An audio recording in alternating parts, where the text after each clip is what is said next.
Hello et bienvenue sur Tennis Legend Podcast pour ce 23e épisode. Richard Gasquet dans sa carrière a gagné 52% de ses points, Roger 54, on parle de 2% de différence pour 20 grands chelems. S'il y a une info qui m'a le plus marqué dans l'entretien du jour, c'est bien celle-là. On reçoit Fabrice Barrault, notre deuxième transalpin sur le podcast après avoir reçu sa compatriote Timea Basinski, et vous allez sûrement découvrir un nouvel acteur du circuit pro, et même un nouveau métier autour de l'ATP et de la WTA, grâce à notre premier échange avec un statisticien spécialisé dans le tennis. Avant de se lancer dans la stat, Fabrice était coach et avait pour rêve d'emmener ses joueurs dans le top 100 mondial. Sur le point d'accomplir son objectif, puisqu'il a emmené une joueuse sur 2 grands chelems, Fabrice a fait un choix de vie en se consacrant à la statistique dédiée au tennis afin de devenir le meilleur dans ce domaine. Fabrice travaille aujourd'hui dans l'ombre du succès de Daniil Medvedev, en étroite collaboration avec son entraîneur et invité de notre dernier épisode, Gilles Servara. Il a collaboré entre autres avec Étienne Laforgue, coach de Gilles Simon, et Nicolas Mahut, au moment de leur sacre au Masters de fin d'année, avec Pierre Hugerbert. Fab nous explique que la stat permet de comprendre un match, non pas sur des croyances, mais sur des faits. Vous allez découvrir à quel point, grâce à l'analyse de micro-détails, la stat peut être cruciale et peut vous aider dans votre jeu. Notre invité en a d'ailleurs écrit un livre qui s'intitule « Tennis, quel joueur êtes-vous ? 51 clés pour optimiser votre jeu ». J'ai d'ailleurs réussi à en obtenir 3 en exclu pendant notre échange. C'est pour moi, c'est cadeau. Fabrice nous parle évidemment du top 3 mondial et de la manière dont Rafa, Roger et Djoko se servent ou non de la statistique. Il nous raconte avec transparence les phases par lesquelles sa discipline est passée. La peur chez les joueurs dans un premier temps, les moqueries et refus en tout genre, jusqu'à l'acceptation progressive d'une donnée de plus en plus courtisée de nos jours. Au même titre que l'évolution physique, mentale et médicale, et autres recherches en nutrition, la stat fait son trou sur le circuit, et vous allez découvrir que le gratin du tennis mondial est prêt à investir des milliers d'euros chaque année pour grappiller de précieux points. Tu peux d'ailleurs recevoir chaque semaine les meilleures histoires de nos invités avec le top 3 en t'inscrivant à notre newsletter. Et si le podcast te plaît, le meilleur moyen de nous aider est de nous mettre 5 étoiles et un commentaire sympa sur Apple Podcast. C'est la plateforme numéro 1, ça prend 6 secondes et tu deviens une légende à jamais dans notre cœur. L'épisode est également à retrouver sur la chaîne YouTube Tennis Legend Podcast. Les liens vers la newsletter, Apple Pod et YouTube sont juste en dessous en description. Place à notre échange avec Fabrice Barrault. Bienvenue dans un nouvel univers. Bonne découverte et bonne écoute à tous. Bon, merci beaucoup de prendre le temps. J'ai lancé l'enregistrement, on est bon. Alors Fabrice, tu as été coach sur le circuit pendant 13 ans. Tu as vécu les 4 tournois du Grand Chelem en tant qu'entraîneur, passé plus de 12 000 heures à regarder du tennis, environ 7 000 matchs, soit 1 million de points. C'est donc tout naturellement que tu as réussi à devenir statisticien dans la discipline. Et c'est un plaisir de t'avoir aujourd'hui dans le podcast, dans le but de parler du circuit tout en élargissant le spectre des joueurs et des joueuses. C'est ce qu'on essaye de faire dans ce podcast. Tu travailles entre autres avec Gilles Servara, le coach de Daniil Medvedev, actuel 5e mondial, et Nico Mahut depuis 2018. Tu as sorti un livre qui s'intitule « Tennis, quel joueur êtes-vous ?» que je mettrai en lien dans la description de l'épisode pour les gens que ça intéresse. Tu dis que la stat, c'est l'avenir dans l'approche du jeu, des coachs et bien sûr des joueurs et joueuses. Ça tombe à merveille, on va pouvoir en parler ensemble. Et pour commencer, est-ce que tu peux nous dire ce qui te fait kiffer concrètement dans les stats et comment tu arrives à les rendre sexy? Ouais, alors, qu'est-ce que je kiffe dans la stat? Un peu tout. Parce que le fait, c'est le reflet, c'est un reflet chiffré de la réalité. C'est ça surtout qui me plaît. C'est que les gens confondent statistique. Je sais pas, pour eux, statistique, c'est comme une potion magique d'un sorcier. La stat, c'est pas du tout ça. La statistique, c'est un reflet de la réalité. C'est par exemple, tu as raté 14 revers le long de la ligne. C'est ça de la stat. C'est la réalité chiffrée. Donc, je trouve ça, c'est ça qui me plaît, c'est de savoir, en gros ce qui se passe dans un match de manière chiffrée, mettre les croyances de côté pour mettre des chiffres qui correspondent à une réalité, quelque chose de plus proche de la réalité que les croyances. Et qu'est-ce qui est sexy dans la stats? Oui, je sais pas, il n'y a pas grand-chose de sexy dans la stats. La croyance est bien plus sexy parce que, en termes, voilà, c'est ça en plus qui plaît pas trop dans la stat, c'est que ce qui est sexy, c'est qu'on dise une croyance genre ouais, balle de break qui sert XT. Ça c'est sexy, waouh, wow, génial, potion magique. Mais la statistique nous montre que par exemple sur balle de break, le mec va servir 50% XT, 50% T. C'est pas du tout sexy, Ouais. mais c'est réel.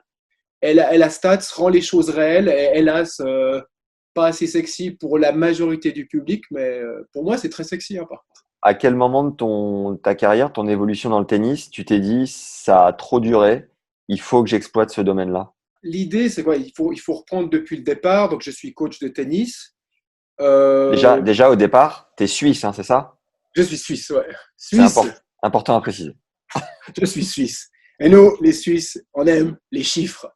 Tous les chiffres. Non, mais je sais pas si c'est ça. Non, mais à la base, j'étais donc un jeune coach passionné qui s'investissait beaucoup avec ses joueurs au niveau régional, parce que j'ai commencé au plus bas de l'échelle, n'ayant pas été joueur professionnel moi-même. J'ai commencé vraiment avec des joueurs dans les carrés de service au mini-tennis. Donc, et j'ai monté toutes les étapes avec toujours le but d'arriver sur le circuit. Ouais, Mais d'abord avec mes joueurs. Et au bout d'un moment, dans cette évolution, me rendant compte que les coachs du circuit étaient principalement des anciens joueurs, moi, je me dis, je dois avoir quelque chose en plus. Et ce quelque chose en plus, on me l'a présenté en 2007. C'est Olivier Soulès, un coach de la Fédération française, qui m'a présenté la statistique, comment lui il la voyait, parce que je crois qu'ils ont un cursus par rapport à ça dans la filière française. Et là, ça m'a plu. Et ça m'a plu parce que je trouvais que voilà, ça parlait, ça me permettait de comprendre un match de ok. l'intérieur et pas sur des croyances, mais sur des faits. Et à partir de ces faits, ça me permettait de construire pas mal de choses.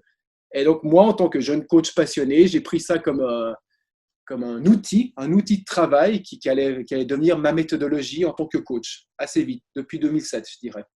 D'accord. Ouais, ça fait déjà 13 ans du coup. Ouais, ça fait un À petit moment. part, Alors. à part pour ceux qui écouteront ce podcast en 2032, vous rajouterez un nombre d'années. On vous laissera faire le calcul. Du coup, toi, en tant que déjà, comment tu as découvert le tennis et en tant que joueur, t'es monté à quel niveau à ton max? Moi, je pense niveau français, un 6. Niveau en Suisse, j'étais classé R1. Je dois quand même dire que je pense avoir joué un petit peu mieux que ce classement, mais à partir de mes 20 ans, je faisais quasi plus que du coaching. Ma vocation pour le coaching est arrivée bien plus vite, arrivée très tôt, à 20 ans, 21 ans. Je voulais faire déjà que du coaching et j'avais déjà ce rêve d'atteindre le circuit professionnel à 20 ans. Et D'accord? en tant que joueur, j'ai jamais eu le rêve ni la prétention de devenir très très bon. J'ai joué pour le plaisir et je suis arrivé, je pense, au maximum que ce que je pouvais arriver avec les prétentions que j'avais en tant que joueur. Et je suis arrivé, nous en Suisse, c'est R1. Peut-être c'est l'équivalent de 1,6 en France. Et c'était après, là, le tennis devenait plus, on va dire, physique, contraignant. J'ai essayé un moment, ça ne m'a pas du tout plu. Par contre, dès que je me suis engagé dans le coaching, il n'y avait plus aucune limite.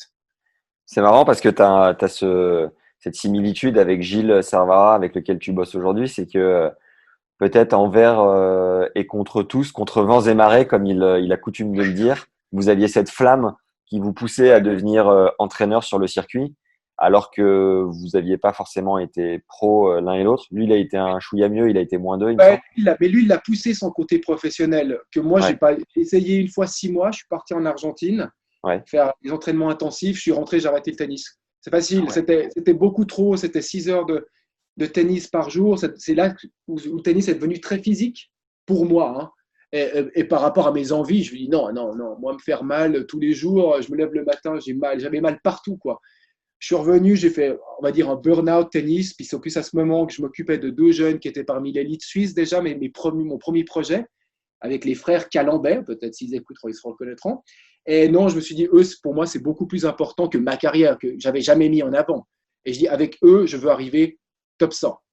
Donc à T'es 20, 21 ans, moi, c'était clair que je voulais arriver top 100 avec des joueurs et pas du tout en tant que joueur. t'es de quelle année, toi, Fabrice? 79. D'accord. Et Et c'est vrai juste qu'il y a des pour... similitudes avec Gilles par rapport à, voilà, envers et contre tous. Je suis dans une région où, en Suisse, on n'a pas beaucoup de joueurs professionnels où j'habite. C'est pas comme si j'habitais Paris ou dans le sud de la France, il y en a quand même beaucoup. Il y en a pas beaucoup, quoi.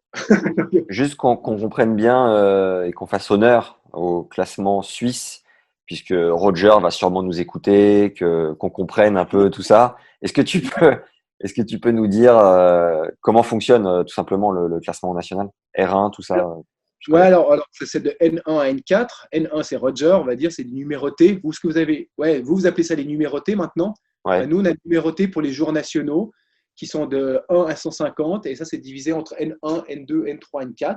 ok, Et juste après ça viennent les joueurs régionaux, les R, de R1 à R9. Et moi, en gros, j'étais R1, d'accord. proche d'N4. J'ai battu des N4, des nationaux, même M3. Mais je jouais pas assez pour monter N. Donc je pense que j'ai joué à niveau national, mais en étant classé, nous on appelle encore le R1, le dernier régional, quoi. Ok. Dès que tu as commencé à coacher à 20 ans, tu faisais attention aux données chiffrées. Déjà, tu avais un attrait de ce côté-là ou comment tu Non, fonctionnais? non, non. Je dirais que c'est venu à 27 ans, 26, 27 ans. Et je peux même pas t'expliquer pourquoi c'est venu. À 20 ans, j'étais dans la pure passion de la jeunesse, de la vingtaine, ou complètement rebelle. Je sais, j'ai 20 ans, je suis fort, je sais mieux que tout le monde, je vais arriver à. Tu vois, cette énergie folle qu'on peut avoir dans la vingtaine. Et Ouais, peut-être la raison est arrivée vers les 27, 28 ans, puis les chiffres sont venus m'aider là-dedans, quoi. Je pense que d'accord. l'humilité est venue aussi vers 27, 28 ans. Je pense que j'avais beaucoup moins avant. On peut comprendre un jeune coach de 20 ans qui est sûr de lui. Ouais, j'étais très rebelle. Peut-être Tu, la stat m'a pour nous, calmé, mais elle est arrivée plus tard et je ne peux pas expliquer pourquoi exactement elle est arrivée plus tard et pas avant. ok. Pour Ah nous oui, faire, attends, non, non, non, excuse, non, non, ouais. j'ai Ah, oublié un truc. Non, non, non, rebondissement. ouais, non, non, oui, c'est faux. Parce que non, non, parce que entre mes 20 et 30 ans, j'ai arrêté de coacher dans le tennis, en fait, pour recommencer l'université, en fait. Je voulais aller à l'université pour faire psychologue. D'accord, Et dans cette première année de psy, après j'ai arrêté, on a fait pas mal de stats. Et en fait, c'est ça la connexion. Après, j'ai quand même eu une sensibilité par rapport à ça que j'ai pu développer après coup. d'accord. Il y a eu quand même quelque chose qui a plus ou moins un effet déclencheur, on va dire. Ouais. Bon, bah ça va, ça me rassure. Ouais, non, ouais. Puis Pour j'ai nous, toujours bien aimé les chiffres, mais je ne les avais pas utilisés dans mes premières années de coaching. De loin pas, je ne prenais pas de notes. pour nous faire comprendre ta carrière de coach, ce que tu as vécu, est-ce que tu peux nous partager les moments marquants sur les grands chelems, qui t'a accompagné, les meilleurs résultats que tu as eus, pour un peu nous faire vivre ton Coach, expérience? ouais, alors, coach, tu as sur le tour ou en général? Parce qu'il y a eu des émotions qui étaient fortes à tous les niveaux, hein, vu que j'ai commencé avec du mini-tennis. Ouais, bah, peut-être plus sur le tour, même si tu peux faire un parallèle ou deux de Ouais. là où tu es parti, parce que comme tu le disais, tu es parti du mini-tennis, donc on comprenne Ouais. vraiment ton évolution, quoi. Alors, je vais aller plus vite pour les parties régionales, mais qui pour moi étaient aussi importantes.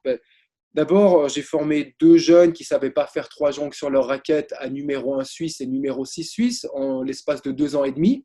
C'était des colosses, mais on a fait un très bon boulot. Après, j'ai refait la même chose avec une joueuse serbe en Suisse, ouais, une Suisse, mais d'origine serbe, numéro 1 Suisse en une année et demie. Donc après là, de côté, ça m'a dit, ah, tu es un bon coach, tu es capable de faire dans le développement des bonnes performances. Bon, c'était passionné, ça veut dire les week-ends, ça passait avec mes joueurs, je comptais pas mes heures Ouais, et je ne demandais pas des tarifs comme on pourrait demander en Suisse. J'avais des tarifs réduits, on va dire. ok. Donc ça, c'était le départ. Ce qui m'a amené ensuite à mes premiers pas sur le tour, mais le tour, on parle de l'ITF, hein, parce que le tour, c'est peut-être 150 joueurs qui sont connus, non, connus même pas, mais dans l'ATP, WTA, et 1000 qui sont derrière, 2000, 3000 derrière, qui cravachent comme des malades. Et moi, je suis passé par cette case pendant pas mal d'années aussi. Donc, on va dire à partir de 2011, j'ai eu mes premiers joueurs ITF internationaux. Et là, on allait sur les tournois ITF, les tournées. Et puis là, oui, là, il y a eu des résultats. Par exemple, mais c'est con à dire, mais j'ai eu un résultat avec un joueur qui au début gagnait pas un match en qualif de futur. Et Ouais, une année et demie après, il gagne son premier point ATP. Et voilà, pour moi, c'était une énorme victoire. C'était un mec qui n'était pas excellent au niveau international au départ, puis qui arrive à avoir un point ATP, un classement. Après, j'ai travaillé avec une joueuse qui était 530 mondiale, donc là, on est en train de monter. Elle est montée assez vite 240, Connie Perrin, donc une joueuse suissesse que j'ai retrouvée par la suite. Je l'ai retrouvée 3-4 ans plus tard que ce premier. Ça, puis on a fait la suite, on a fait 240 à 180. Et là, ouais, elle a participé au Grand Chelem. ok. Donc là, avec Connie Perrin, j'ai participé au Grand Chelem, l'Open d'Australie, Roland Garros et Wimbledon en tant que coach, on va dire. Bon, mais il y avait une équipe, hein. Donc, mais moi, je faisais coach. Puis après, plutôt plus les stats déjà. Après, ça, c'est même spécialisé stats avec elle. Ok. Mais c'est là que j'ai pu faire mes highlights, on va dire, en tant que coach déjà à ce niveau. Mais c'était, comme on en a dit avant, c'était une montée. On parle pas de quelqu'un j'ai pas été pro avant, et je parle du mini-tennis. Donc, quand on parle du mini-tennis, il y a eu pas mal de petites victoires tout au long du chemin, mais pas un truc comme j'ai gagné un grand chelem. Non, c'est pas encore le cas. Après, il y a eu le dernier épisode qui est l'épisode peut-être le plus croustillant parce que ça regarde des joueurs bien classés. C'est que je faisais une formation en Suisse, ça s'appelle l'entraîneur A. Et pendant cette formation, on avait un intervenant qui était Étienne Laforgue, coach de Gilles Simon. Ouais. Et il travaille beaucoup avec les neurosciences Action Type.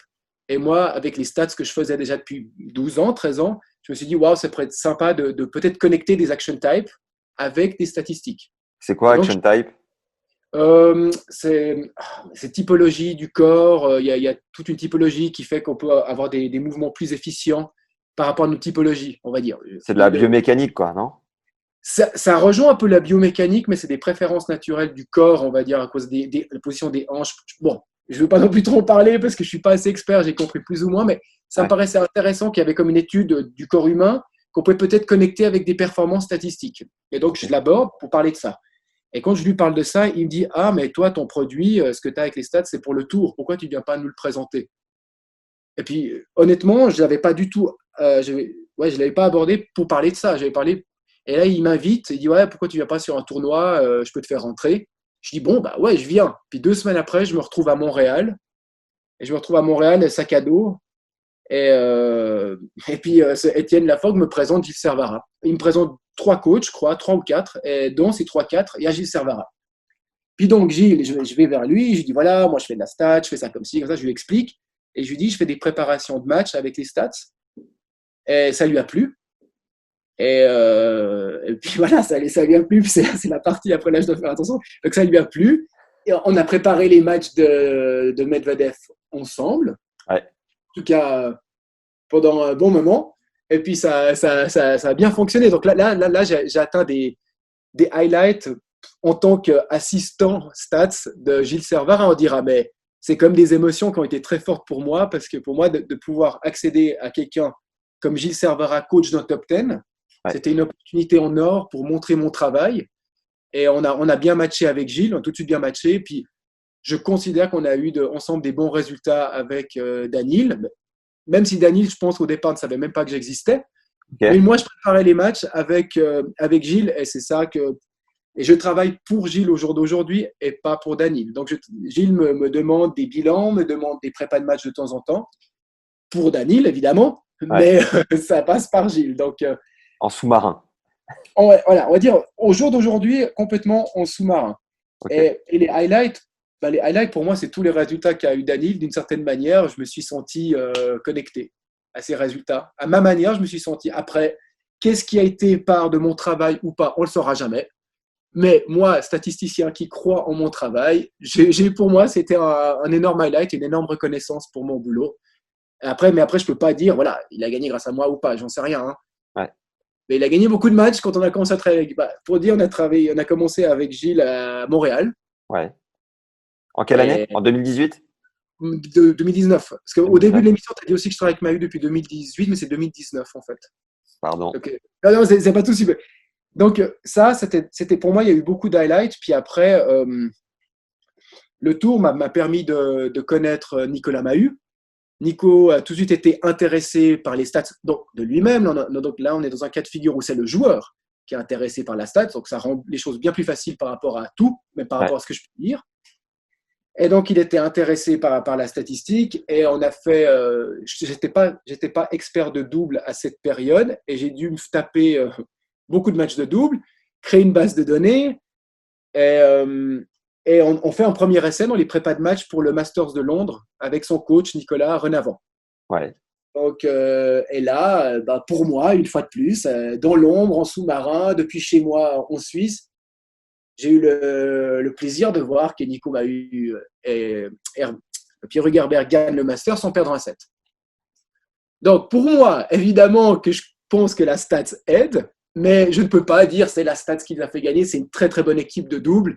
qui aurait pu gagner le Masters sans stats. Mais moi, voilà, j'interviens, je donne des conseils, derrière ça gagne, je ne peux que y croire. Parce que sinon, je me tire dans les pattes. Je dis oui, alors c'est que du bol, j'ai que du bol, j'ai du bol avec tout le monde, quoi. Et finalement, je suis une grosse merde. Donc, je ne peux Finalement, pas le dire plus. J'ai pas finalement travaillé très longtemps pour dire ça. les stats parlent pour toi aussi, j'ai l'impression. Hein. Bah, en tout cas, moi, quand il y a des prépas de match, j'ai des ratios assez bons. J'ai des bons Ouais. ratios de victoire. Et ça restera en interne. Au jour d'aujourd'hui, voilà, c'est déjà sympa que vous commencez à parler des statisticiens, parce qu'on en parle très peu. C'est un métier qui est en train de naître, on dira. Et je pense qu'on a notre rôle à jouer, comme je l'ai dit, comme tu m'as dit au départ, de l'avenir du tennis. Je pense que ce sera avec les stats d'ici 3 4 ans, complètement à plein temps, comme un physio. Les Est-ce qu'on équipes deviennent de plus en plus grandes et puis le statisticien a complètement sa place dedans parce qu'il traite un aspect stratégique primordial et qui peut faire gagner des pourcents. Alors, une fois de plus, je ne sais pas si tu auras une question par rapport à ça, mais il faut bien comprendre que la statistique peut amener 1% de points gagnés en plus. Ouais, Donc, on parle de 1%, on parle de micro-détails. Mais d'accord. 1% de points gagnés en plus, c'est énorme. La phrase que j'utilise tout le temps, c'est que Gasquet, dans sa carrière, a gagné 52% de ses points, Roger 54. On parle de 2% de différence pour 20 grands chelems. Donc, si mon travail dans une prépa de match est d'amener 1%, les résultats sont plus gros que ce qu'on pense, en fait. C'est que Ouais, 1%, c'est des tout petits détails par-ci, par-là, peut-être serre un peu plus cette zone, évite cet enchaînement, fais ça. C'est des trucs comme ça, c'est des milliers de chiffres qui nous amènent à quelque chose de très simple. Et je pense qu'à l'intérieur de ça, je peux grignoter un petit pourcent. 1%, c'est un point gagné en plus tous les 100. Hein. ouais, ouais. Et c'est énorme à ce niveau. C'est énorme. Mais oui, quand on voit de toute manière, les mecs ont tous une technique de dingue. À un moment donné, ils travaillent leur mental et ils travaillent des micro-détails dont tu viens de parler. Euh, à quel moment, quand tu bosses sur Danil ou sur Nico Mahut, après avoir épluché des matchs et des matchs de double, d'ailleurs, ça m'intéresse de savoir comment tu as épluché des matchs de double, à quel moment tu cries comme ça, Eureka, je sais la stat sur laquelle il faut qu'il se base ou enfin, comment tu procèdes, comment ça marche? Alors, déjà, par rapport au double, j'ai un partenaire par rapport à ça qui s'appelle Arnaud Agnel, le coach de Manarino au jour d'aujourd'hui. C'est Ok, lui qui m'a lancé dans le double. En fait, je l'ai rencontré à Montréal au même moment que. En fait, à Montréal, j'ai rencontré Gilles Servara et Arnaud Agnel ouais, par Étienne Laforgue. Donc, ok, donc on est vraiment dans un groupe. Et puis, ça a matché avec deux. Ça a matché autant avec Gilles qu'avec Arnaud. Et Arnaud, il vient vers moi, puis il me dit ouais, moi, la stat, ça m'intéresse à fond. J'étais dans le double avec Fabrice Martin, Roger Edouard Vasselin, et puis un autre, un Chilien. Et il me ouais, dit, moi, je voudrais un programme de double de la stats, ça m'intéresse. Puis moi, j'en ai jamais fait. Puis là, je lui dis, bah, on va le créer. On va le créer. Mais c'est lui qui m'a orienté dans qu'est-ce qu'il voulait analyser dans un double. Donc, je dois aussi bien dire que moi, j'étais pas connaisseur de double et Arnaud m'a vraiment aidé par rapport à ça. ok, Et après, j'ai créé le système. Mais donc, le Eureka, quand c'est qu'il vient, bah pour le double, quand c'est qu'il vient l'Eureka, disons que voilà, le programme de double analyse les pressure points, donc les points importants du match. Si ok, dans un pressure point, une équipe a une tendance forte, c'est un Eureka. Par exemple, pressure point, le mec va servir au T à 75% du temps. Là, on peut avoir un Eureka parce que dit ouais, sur un point important, fais attention, le T, il va servir là quasi 3 fois sur 4. Si tu peux l'anticiper, peut-être on peut te grignoter un pressure point. Et quand on sait à quel point un pressure point il est important au double, ça peut te faire gagner le match. Là, je peux gagner un match sur un pressure point anticipé, on va dire. Ou d'accord, des stats complètement simples, c'est les zones où servir. Dire, bah, lui, cette zone, il est complètement mauvais, il gagne que 15% des points contre 35 quand on lui sert l'autre zone, son revers par exemple, 15% coup droit, 35 revers, mais les gars, ils lui servent pas assez cette zone. Vas-y ouais, un tout petit peu plus, ou vas-y sur toi, tu en pressure point. Quand toi, tu as un point sous pression, va dans cette zone. Donc ça peut être des trucs comme ça, où pendant les tie-breaks, les mecs, ils interceptent 3 fois plus. Et ça, tu dis, oh, yes, là, il y a un truc intéressant. Là, je peux donner le message à Nico Renavant, en l'occurrence. Et Nico, après Renavant, donc les deux Nico, lui, il trie et il va encore éplucher mon information pour donner une ou deux informations à Nico Mahut. Donc, ça passe. Moi, Nico Renavant ou Gilles Servara, qui, eux, épluchent et donnent une dernière information à leurs joueurs. C'est ça un petit peu le processus. Et moi, ça me va très bien comme ça, hein, mais ouais. c'est le processus. Ça veut dire que sur un master comme là où tu as commencé avec Nico, a priori, c'est peut-être plus facile, entre guillemets, parce que tu n'as que 8 paires à analyser. Parce que si j'ai bien compris, tu analyses les faiblesses des paires présentes et tu bosses aussi sur les points forts de ton poulain, de ton client, entre guillemets, et puis même de la paire en face. Mais derrière, si tu arrives sur un tournoi du Grand Chelem avec 128 joueurs ou 64 joueurs ou peu importe, ça veut dire que tu dois avoir des fichiers, passer des heures, des jours entiers à tout éplucher. Comment tu fais? Ouais, bah alors pour le simple, je l'avais déjà fait la base de données, donc simple, hommes et femmes, WTA, ATP. J'ai une base de données qui est toujours actualisée, qui est peut-être pas actualisée au jour le jour, on est bien d'accord, parce que moi je regarde des matchs et je dois les regarder live pour les mettre dans ma base de données. Mais je fais quand même 3 heures, 3 à 4, 3 heures de saisie quand même par jour en moyenne depuis 13 ans. C'est un travail à quasi 50% ce que je fais, que j'ai décidé de faire. Donc ma base de données en simple, elle est bonne. Elle est bonne et je pense que c'est une des meilleures, ouais, peut-être la meilleure au monde parce qu'elle a été faite par un coach et que par la même personne. Donc je pense avoir une grande valeur ajoutée par rapport à ma base de données simple. Mais double, j'ai dû la faire pour le Masters. Donc j'ai dû me taper du double fin d'année passée depuis qu'ils ont mis le feu vert qui était Paris-Bercy. Bon, j'avais un petit peu anticipé, dit ouais, feu vert à Paris-Bercy pour aller au Masters, bah, pour aller, mais pour préparer les matchs du Masters. Bah, je me suis tapé beaucoup de doubles, quoi. Il fallait de la base, quoi, mais que les 8 équipes. Donc Ouais. c'était moins. Mais j'ai quand même pris 5-6 matchs des 8 équipes, ça m'a fait un total 30-40 matchs analysés. Tranquille. 2 semaines de boulot, quoi. Ah ouais, incroyable. T'as dû faire quelques nuits blanches, j'imagine. T'as les, Ah, sinon, je suis organisé, je me lève tôt. Je me lève tôt. D'accord. C'est hyper bien fait sur la l'ATP aussi. T'as les stats des joueurs. Tu t'en sers pas du tout de ça? Non, non, non, très très peu de stats. J'ai encore de la peine à prendre des stats externes pour en faire quelque chose d'utile. Parce que voilà, là, on rentre dans un autre débat. C'est que la statistique, c'est un truc. L'interprétation de la statistique, c'en est un autre. Il y a des stats qui veulent absolument rien dire. Et il y en a un nombre énorme qui veulent rien dire que je vois à la télévision, que je vois même au CAI. C'est des stats épates. Mais tu ne peux pas les utiliser en tant que coach et tu ne peux pas les utiliser pour une prépa de match. Donc ça, si tu épluches tout ça, il me reste très très peu de bonnes matières, de bonnes stats. Et moi, ayant créé ma propre stats dans le but de performer au plus haut niveau, je l'avais déjà épluché à ma sensibilité. Donc j'ai de la peine à retrouver une stats extérieure qui me parle et qui me permet de faire quelque chose d'efficace. Et les seules stats que j'ai trouvées, je les avais déjà moi-même. Donc je n'avais pas besoin de les avoir 2 fois. Mais par exemple, là, récemment, j'ai pris une stats de l'ATP. En fait, voilà, si je peux t'expliquer ça, l'ATP, ça s'appelle un serve tracker. Je sais pas, c'est une partie de leur site. Et on voit où chaque joueur sert. Et dans chaque zone de service, elle est encore divisée en 3. Donc il y a 3 zones, XT, Core, T. Et dans ces 3 zones, ils sont encore les 3 divisés en 3. Donc ça nous même pas 3 en 6. Avec les longueurs, court, long, et plutôt extérieur, XT, XT centre, XT plutôt intérieur. Il faut Et là, s'accrocher. j'ai fait une recherche que je suis en train de faire en ce moment. Donc là, j'utilise leurs données pour la première fois pour voir quelles sont les différences d'efficacité dans la précision des services. Et c'est hallucinant. Donc, si tu veux, quand tu sers un service extérieur, là pour résumer, Roger, quand il sert extérieur à côté égalité, s'il touche la partie la plus extérieure du service extérieur ou la partie la plus intérieure du service extérieur, il y a une différence de 22% de points gagnés.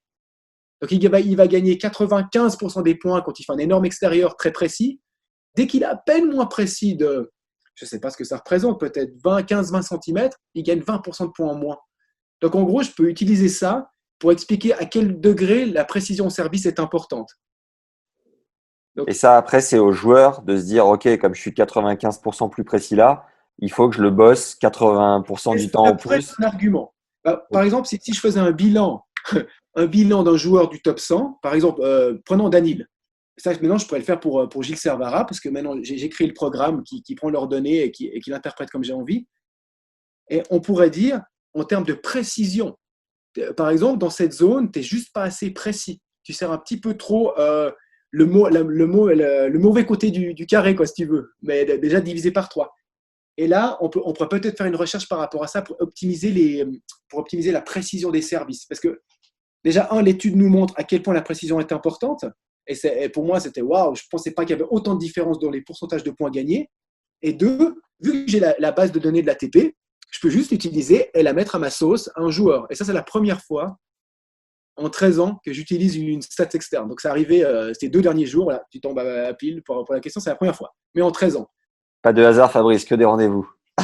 Et puis après, je vais encore citer quelqu'un d'autre. Je travaille maintenant avec un data scientist, ils appellent ça comme ça. Donc, je me suis mis en équipe avec quelqu'un qui va beaucoup traiter la vidéo. Il s'appelle Shane Lee Yanage, c'est un Australien Ouais. qui est connu, qui commence à être connu dans le milieu de la statistique en Australie, on va dire. Et lui connectera les vidéos à toutes mes stats. Ça veut dire que si je dis que le mec sert bien au thé, lui pourra me connecter les vidéos derrière. Et lui avait aussi sa propre base de données. Avec, par exemple, il avait les points d'impact en retour. Donc, il peut me dire, dans les matchs gagnés, où le mec retourne par rapport à la ligne de fond et où c'est qu'il retournait quand il perdait ses matchs. Pour voir s'il y a, par exemple, une différence de ton point d'impact en retour par rapport à la ligne de fond. C'est ce que fait Hawkeye, par exemple. Et c'était le seul truc d'Hawkeye qui me plaisait, que je ne pouvais pas avoir accès. Donc, lui, il va pouvoir me rajouter une ou deux petites stats que je n'avais pas et je suis d'accord de m'ouvrir. Avant, j'étais assez rebelle. Eh bien, vous êtes monstrueux, les docteurs hack du circuit ATP. Ouais. Mais si on considère que c'est un nouveau produit qui va fonctionner dans les prochaines années, on doit être au top. Et là, le confinement m'a permis vraiment de mettre en place des projets secondaires, on va dire, dans la stats, que j'avais à cœur, que j'avais de façon faire, mais j'ai pu le faire à 100%. Et cette collaboration avec Shane est très importante pour moi, pour me rendre encore meilleur dans le domaine de la statistique, en connectant la vidéo, qui était mon point faible, je n'en avais pas. Moi, j'étais que de la stats pure et dure, sans connecter la vidéo. Et lui, il me donne aussi son œil d'expert, et ses stats à lui, quelques-unes qui me plaisaient. Et là, ensemble, on va faire un produit de malade mental pour 2021. Donc, je lance un produit de malade. Ça veut dire, là, je fais aussi une parenthèse par rapport à ça. Tu as Golden, je ne sais jamais le nom, mais je crois que ça s'appelle Golden Set Analytics. Ouais. Djokovic et Federer travaillaient avec eux l'année passée. Donc, c'est que de la data. Je ne sais pas exactement où ils prenaient leur data. Je ne suis pas 100% sûr, donc je ne vais pas m'avancer. Mais je sais qu'ils travaillaient avec eux. En tout cas, j'ai vu un article mentionnant qu'ils travaillaient avec eux et qu'ils payaient entre 100 et 200 000, 100 et 150 000 livres par année que pour avoir de la data. Waouh. Et là, le produit que je vais mettre en place avec mon mec australien, je considère qu'il sera plus haut que ce qu'ils font. Après, le but, moi, je m'en fous. L'argent, c'est toujours été secondaire. Mais on a un produit qui sera de qualité. Tout ça pour dire qu'on a un produit de qualité. Et je me réjouis de le présenter déjà à Gilles et à mes autres clients, et en espérant en avoir 2-3 de plus pour moi vivre de la statistique. Mais là, on a un produit, ça va être… En tout cas, je me réjouis. Incroyable cette info sur Rafa et Joko, Ouais. Joko et Roger. Et Rafa, Ouais. tu sais s'il s'en sert ou pas? Non. Par contre, Rafa, j'ai eu des échos comme quoi, non, lui, il est contre la stats. Mais pendant plein d'années, Roger, on a entendu qu'il était contre la stats aussi. Puis après, quand j'ai vu cet article, je pense qu'on peut le retrouver, mais je dis, putain, alors même Roger, maintenant, il se met à la stats. Puis après, j'ai regardé ses matchs, puis je me suis dit, il y a 2-3 petits changements quand même. Tu sais, parce que je vois, je sais ce qu'il fait. Donc je me dis, il y a des trucs qu'il faisait différemment. Et puis après, Joko, ouais, on savait que Joko a travaillé avec Craig O'Shaughnessy.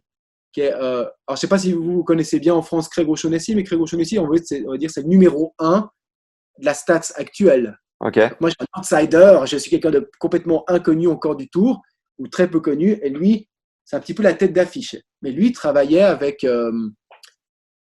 la stats, avec Djokovic, et je crois qu'ils utilisaient aussi ce Golden Set Analytics, et puis que Djokovic payait ses 100 000 balles, plus lui, il devait investir beaucoup d'argent là-dedans. Bon, cette année, il ne l'a pas repris, mais bref. Ça fait combien de temps qu'il est là, le Shaughnessy? Lui, ça fait 10 ans. Ok. Ça fait un moment, mais je ne peux même pas dire quand, mais c'était un des premiers qui a prôné ça à sa manière, qu'on aime ou qu'on n'aime pas. Mais ouais, bah lui, il nous ouvre les…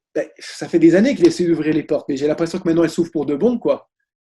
Mais voilà, je ne le connais pas personnellement, mais c'est mon ami et mon ennemi. Parce que c'est mon ami, parce que grâce à lui, il ouvre les portes. C'est comme lui, la tête d'affiche là-dedans. J'en suis très, très, très content qu'il y ait quelqu'un devant.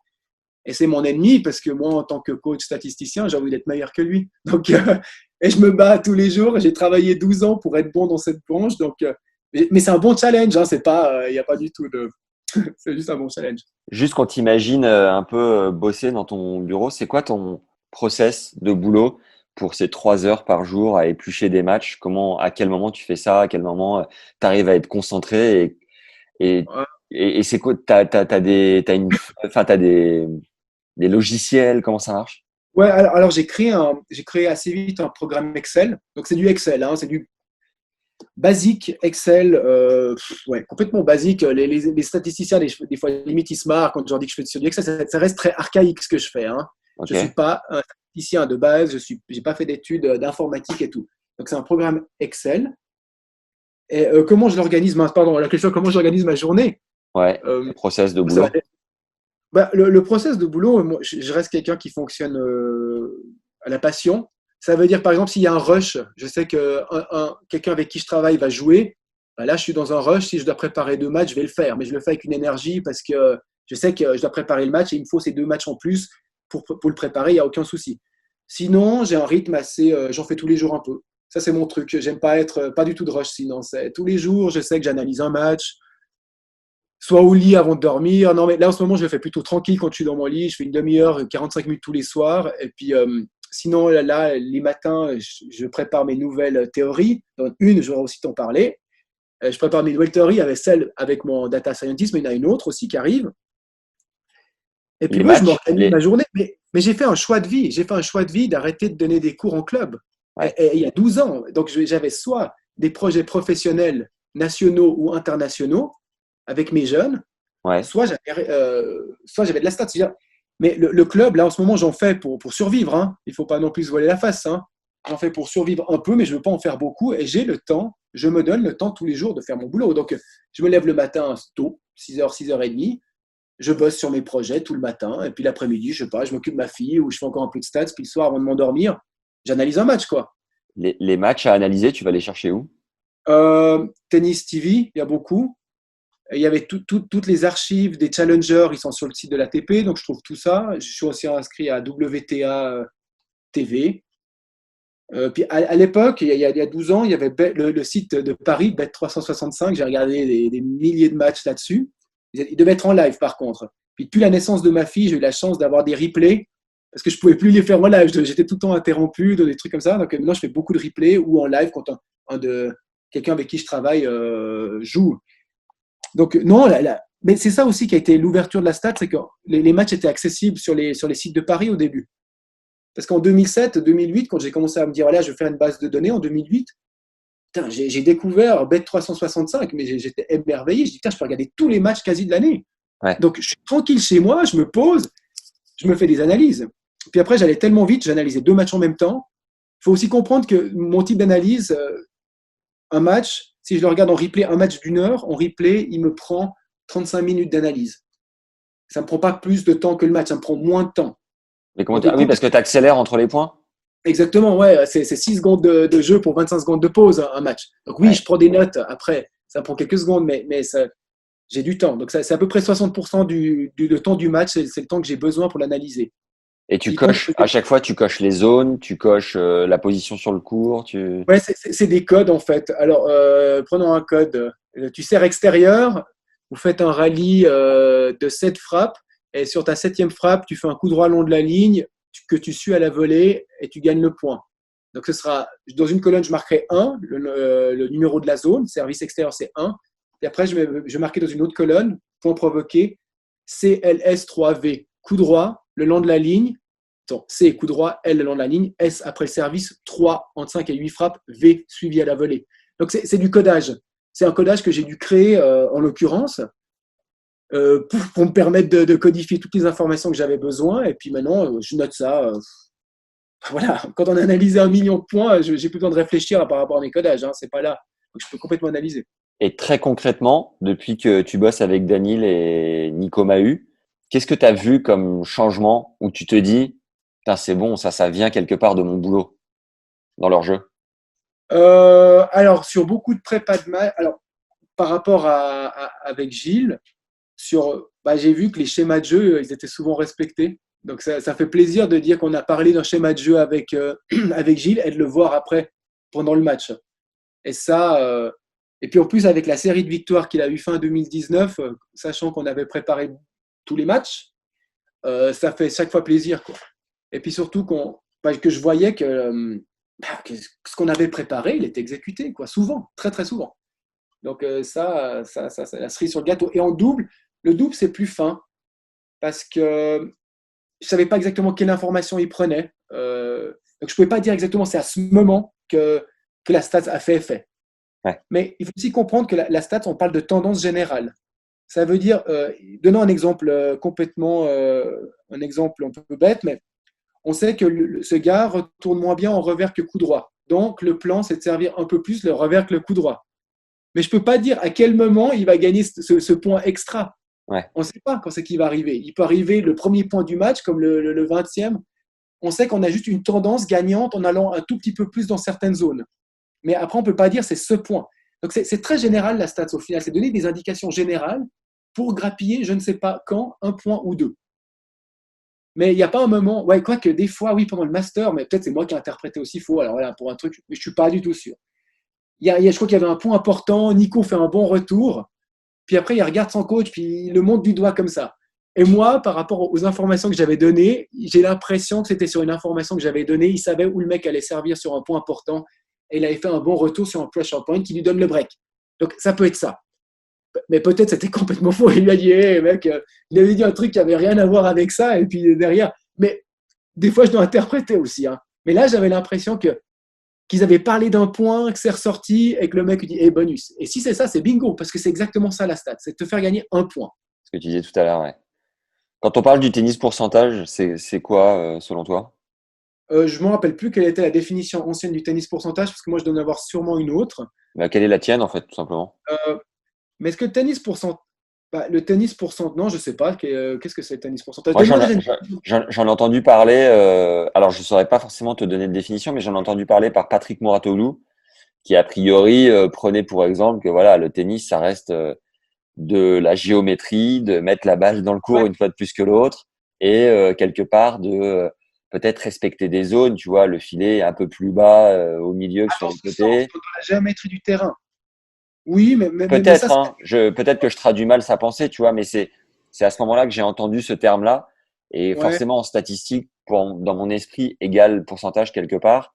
Donc, je sais ouais, pas, ouais. j'ai fait un lien Alors, peut-être trop parce que rapide. là, c'est plutôt la géométrie du terrain, mais bon, tous l'utilisent bien, c'est les tactiques, c'est les fondamentaux tactiques, on dirait, Cyril, ravi ne croit pas me contredire, il a écrit un livre par rapport aux fondamentaux tactiques. Ça, c'est la géométrie du terrain, je pense que beaucoup de joueurs la maîtrisent assez bien, mais moi, pour moi, le tennis pourcentage, c'est des prépas de match adaptés. Donc, ce serait plutôt ça. Ou c'est l'optimisation de ton jeu. Comment optimiser tes forces. Donc, ce serait plutôt ça. Et puis, vu que voilà, mon travail en tant que statisticien, elle est double. Ça veut dire que d'un côté, il y a la prépa de match. C'est une facette. Et la deuxième facette, c'est le développement général du joueur. C'est je fais des bilans à la fin des tournois. Par exemple, avec Gilles, par la suite, on a fait beaucoup plus de bilans. C'est-à-dire, voilà, il y a une tournée de Danil, quels ont été ses résultats? Où c'est qu'il était bon? Dans quelle zone de retour il était bon? Dans quelle zone il était moins bon? Quel pourcentage il gagnait quand il jouait un coup droit long de la ligne? Patati patata. Et ça permettait à Gilles, ça par contre, j'ai pas eu après, je sais pas exactement ce qu'il a fait, mais il lui permettait peut-être de structurer ses entraînements en fonction. En tout cas, moi, quand j'étais coach, je faisais que ça. Je faisais des bilans des joueurs, j'avais pas de base de données sur mes rivaux, ils étaient pas assez, sur les rivaux de mes joueurs, ils n'étaient pas assez bien classés. Donc, je faisais que des optimisations du style de jeu. Et le livre que j'ai écrit chez Amphora est l'optimisation des styles de jeu. D'accord. Donc, c'était ça ma première spécialité. Donc, voilà, je sais pas, donc le tennis pourcentage, pour revenir à ça, pour moi, c'était plutôt l'optimisation du joueur, d'après ses forces, mettre en avant ses forces ou ouais, améliorer ses faiblesses. Ça peut être plein de trucs. Hein. L'interprétation peut être faite de mille manières différentes. Et justement, pour le commun des mortels qui nous écoute, qu'est-ce que tu recommandes aux joueurs de club pour lire et améliorer ses propres stats, euh, De la pour faire en télévision. match ou... Non, non, non, Mais ça, non, non, le joueur de club pour son propre jeu à lui, c'est-à-dire troisième série, seconde série, pour améliorer ses stats. Enfin, tu vois, moi, par exemple, je suis monté 2-6 à mon meilleur. Je n'ai jamais vu de stats sur mon jeu. J'ai jamais cherché non plus, mais si on m'avait dit que j'aurais pu gagner 2-3 ouais. points en plus par-ci par-là, je l'aurais sûrement fait. Comment est-ce que le joueur de club peut éventuellement bénéficier de ce genre de service? Bah, moi, j'ai écrit un livre par rapport à ça. Ouais, voilà. Je mets quand même pas mal de secrets. Certains peuvent paraître très basiques, mais c'est bon. Après, le truc, c'est que quand quand je travaillais individuellement avec un joueur, je lui faisais ses propres bilans, donc j'étais dans une précision. Je peux exactement lui dire quelle zone il fallait qu'il serve plus. On était dans une optimisation individualisée. Mais Ouais. pour le commun des mortels, moi, je considère que ce qui a été écrit dans le livre donne des bonnes clés, quoi. Il y a 51 optimisations de base. Sur les 51, je pense que tu en trouverais une ou deux qui peut peut-être correspondre à ton style de jeu, comme si tu as fait le début du livre, tu sais quel style de jeu tu es. Ouais. Et derrière, je pense que oui. Je pense que ça peut te permettre, surtout quand on pense que si c'est 1% pour Daniel pour gagner plus de matchs ou Nico Mahut, c'est aussi 1% pour toi pour monter dans le classement. C'est la Ouais. même chose. Dans les C'est-à-dire, 50, dans les 51, comment tu les appelles? 51, je crois, optimisation de base, j'avais écrit. Optimisation. Tu peux nous en citer deux, trois, juste mentalement, Bah, qu'on se euh, visualise un peu de quoi il s'agit? ouais, je ne sais pas exactement peut-être les plus importantes, mais bref, ce qui me vient en tête là, c'est la variation du premier service. Ok. Souvent, principalement au niveau amateur, on sert une zone de manière stéréotypée. C'est-à-dire, on va servir, peut-être la seule zone qu'on sait servir aussi, mais savoir varier sa première balle à 50-50 chaque zone permet une augmentation des points. Donc là, on est vraiment dans une optimisation de base qui peut correspondre à absolument tout le monde. J'ai fait pas mal d'études par rapport à ça, que les stéréotypes ne fonctionnent pas à tous les niveaux. Ça peut fonctionner sur un match, mais sur une saison, ça ne fonctionne pas, tu vois. Ouais. Bien sûr, tu joues une fois un mec à 0,0 revers et tu lui sers tout là-dessus. Là, on parle de. Mais en règle générale, quand ça commence à savoir jouer un peu au tennis, 15, même niveau 15, hein, peut-être dans les niveaux 30, si je connais un petit peu le niveau français, 30, ok, on peut encore faire peut-être un stéréotype revers si le mec il n'en touche pas une. Mais à partir de 15, les mecs savent quand même faire un coup droit revers, il faut un minimum de variation. Ouais. Donc, varier sa première peut être une optimisation de base qui peut correspondre à tout le monde. D'accord. Après, il y a aussi un truc comme quoi jouer croisé. Donc là, je reprends la géométrie des terrains que peut-être Patrick Moratoglou a abordé. Jouer croisé, le filet est plus bas, il y a plus de longueur, ça fait un tennis pourcentage intéressant, surtout pour certains styles de jeu, comme les joueurs défensifs, les contreurs qui aiment la diagonale. Donc si moi j'ai un contreur, si quelqu'un se considère un contreur qui aime s'appuyer sur la vitesse de l'autre, alors lui, un jeu croisé peut complètement l'optimiser. Yes. Ça peut être ça. Hein. Puis il y en a 49 autres, il faut croire. Mais, ou une autre. Attends, une autre. Allez. Le puncher, ce que j'appelle le puncher ou le remiseur. Ça, c'est des guerriers. Le Et j'ai mis croco. une optimisation. Hein. Le croco. Ouais, mais ouais, il y a le croco. Il y a celui qui en met un petit peu plus aussi dedans. Même c'est lui. Mais crier sur ses frappes. Crier, c'est une optimisation qui libère un peu plus d'énergie. C'est débile. Mais ça, c'est la seule qui sortait un peu du cadre de la stat. Mais je voulais comme la mettre parce que moi, j'ai eu travaillé avec des remiseurs et des punchers qui crient pas. Puis je lui dis, mais t'es à l'inverse de ton style de jeu. T'es un guerrier, t'es un mec qui veut frapper, qui veut se battre à la mooster, à la courir, machin. Et tu te la joues, je suis un mec talentueux qui n'a pas besoin de crier. Bah, t'es pas en train d'optimiser ton style de jeu. Donc voilà, j'en ai mis 3. Ok. Et le mec qui monte au filet, mais qui croit pas assez, qui a une bonne main, mais qui croit pas assez en sa volée, si tu arrives à lui prouver par A plus Ouais. B que grâce à la stat, il va gagner.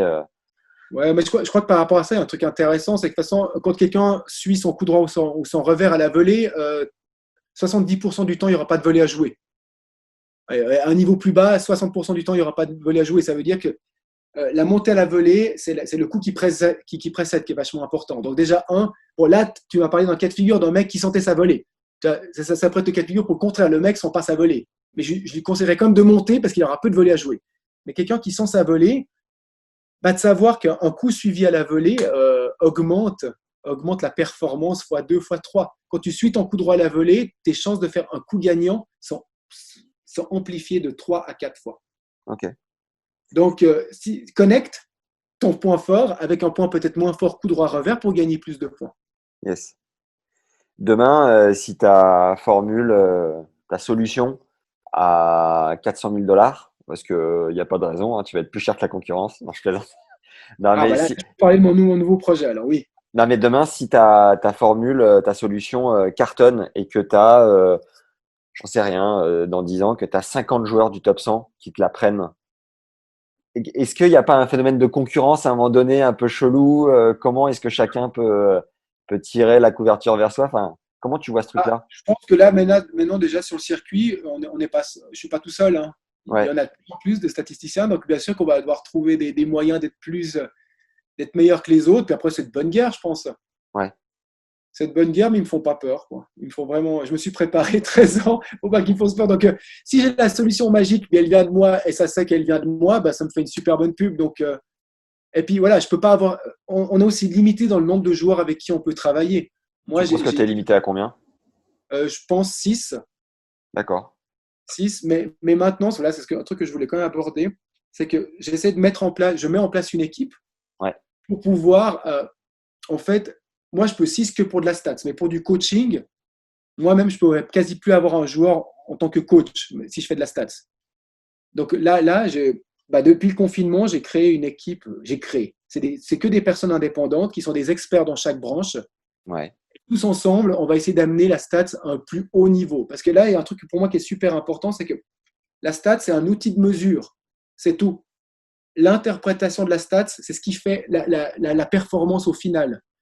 Et la stat peut être expliquée dans 4 domaines, on va dire, faisons simple. Stratégie, ce que j'ai fait par exemple avec mon livre, moi, je vais dire que je suis l'expert stratège de mes propres stats. Mental, pour la partie mentale, je travaille avec un psychologue canadien qui s'appelle Laurent Quin, qui on interprète les mindsets.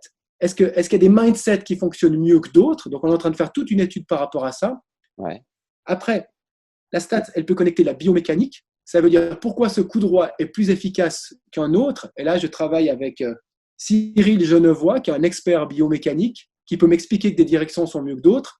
Et après, une performance statistique peut être expliquée par le physique. Et là, je travaille avec Lionel Grossenbacher et Cédric Brandley pour expliquer pourquoi des joueurs sont plus efficaces que d'autres d'un point de vue physique. Donc là, ce projet, en regroupant tout, de la statistique à chaque domaine du tennis, ça, je pense que c'est le futur. Et moi, je me lance déjà là-dedans. Donc, je ne suis même pas dans de la stats, je suis dans de la stats interprétée avec des experts. Ok. Et ça, pour moi, ça, c'est le futur. Et c'est ce qui va faire la différence avec les autres et de me démarquer avec les autres. Et je travaille en équipe, je ne travaille pas seul. Yes. Et Gilles, de son côté, Gilles Servara, c'est aussi quelqu'un qui travaille en équipe. C'est bien pour ça qu'il a été intéressé de travailler avec moi. C'est qu'on sait qu'une équipe va mieux fonctionner que quelqu'un tout seul. Et la statistique, c'est la même chose. Et mon combat, c'est de mettre la stats en valeur pour dire qu'elle peut connecter stratégie, mentale, physique, technique. C'est juste un outil de mesure, disons, t'es bon, t'es pas bon, t'es moyen, t'es au-dessus de la moyenne, t'es en dessous, tu gagnes tes points là, tu perds tes points là. Maintenant, les explications, on peut les expliquer stratégiquement, mentalement, techniquement et physiquement. Et quand on a ce package, stats plus expert dans chaque branche, là, on a pour moi un produit, une tuerie. Et ça, c'est le produit que je crée avec aussi le data scientist pour l'année prochaine. Donc, par exemple, physiquement, tu es excellent en explosivité. On va te sortir une stat sur, j'en sais rien, ton potentiel ou quoi. Tu vas peut-être plus travailler ça parce que c'est ta force. Là, on va voir que tu es un peu en Ouais. dessous. Donc, Alors là, bon, t'as pas de bol pour moi parce que tu as pris la partie physique qui est la partie où je suis le moins expert. Donc, j'ai moins d'arguments. Mais par exemple, là, il y aura mes 2 spécialistes, donc Lionel et Cédric, qui vont devoir me trouver des explications à pourquoi ce mec performe avec ce type d'appui. Je dis n'importe quoi. Et pourquoi ce mec ne performe pas? Est-ce que ça cause des appuis ou est-ce que ça cause de la force dans le bras? C'est eux. Par contre, si tu peux me refaire la même question sur le côté mental ou stratégique, ou même biomécanique, je pourrais m'aventurer dans des explications un peu plus rationnelles. Parce que là, la partie physique, je dois avouer, c'est mon point faible. Hein. après, après, si je comprends bien, l'idée globale, ça reste de prendre 1% d'amélioration sur les plans de jeu, 1 ou 2% sur le plan mental, 1% par-ci, 1% par-là, et à la fin de faire grandir le bébé globalement, Ouais, quoi. mais c'est ça. Mais imaginons que, on fait un bilan d'un joueur statistique qui, derrière, on l'interprète sur tous ces domaines. On pourrait dire, voilà, toi, tu ne performes pas là sur ton coup droit. Et on l'a vu, nous, on voit que c'est physique et mental qui est un problème. Technique, ta technique, elle est bonne. Tes stratégies, elles sont bonnes. Mais dans ces 2 points, on voit quelque chose. Et là, j'ai mes experts qui approfondissent. Et on peut élaborer un travail avec eux. Et on retourne dans du coaching. Donc moi, je voudrais retourner dans le coaching par ce biais. Mais tu as raison, c'est toujours pour gagner 1%. 1% de points en plus. Et dans un environnement qui est aussi impalpable que la confiance. À un moment donné, quand Coria perd son service et enchaîne double faute sur double faute, ou que un tel perd totalement son. J'ai fait un épisode avec John Esrick. Il se D'accord, ouais. réveillait la nuit en cauchemardant d'avoir oublié de faire un coup droit. Et, euh, et en fait, le mental qui est une machine aussi impalpable, à quel moment tu peux insérer de la stat là-dedans? Euh, je pense que Jagil a pu bien t'en parler, de ce genre de choses, qu'eux, ils travaillent avec la partie mentale et Francesca, beaucoup. Euh, mais le problème de ça, c'est que là, pour moi, de mon point de vue, un athlète doit travailler avec un psychologue. Donc, j'ai le même point de vue que Gilles Servara par rapport à ça. C'est évident qu'il doit travailler à l'année avec un psychologue. Et ce genre de choses comme Esric et Jonathan qui se réveillent au milieu de la nuit ou Coria qui fait des doubles fautes, je pense qu'il y a quelque chose de profond là-dedans qui doit être abordé avec un spécialiste en psychologie. Moi, ma stat, la statistique, elle peut pas. Ma statistique, voilà, la statistique peut pas couvrir un événement sur un match. Ah, tu as fait 3 doubles fautes, tu n'as pas réussi tes 2 balles de match contre Gaston Gaudio, Coria. Ça, je peux pas. Moi, ce que je peux dire, c'est qu'en règle générale, sur un point important, tu gagnes plus de points ou tu perds plus de points que la moyenne. Ça, je pourrais le ressortir par la stat. Donc la stat, elle pourrait amener des informations comme quand tu es 1-7, quand tu es mené 1-7-0, voilà tes performances. Quand tu gagnes 1-7-0, voilà tes performances. Voilà la différence entre les deux. Donc moi, je peux aborder quelque chose de beaucoup plus général avec la stat. Par contre, quand on rentre dans le psyché du joueur, comme celui qui serait au milieu de la nuit, désolé, Jonathan, ma stat va rien t'amener par rapport à ça. Tu dormiras toujours aussi mal, même si je peux te dire que c'était à 30-40 cette balle que tu as ratée. Je dis non, mais je pourrais pas. Par contre, j'essaie maintenant des collaborations avec des psychologues pour amener, par exemple, j'avais un projet par rapport à ça, c'est qu'est-ce que les champions ils font à 15-30? Comment les champions ils gèrent les scores clés?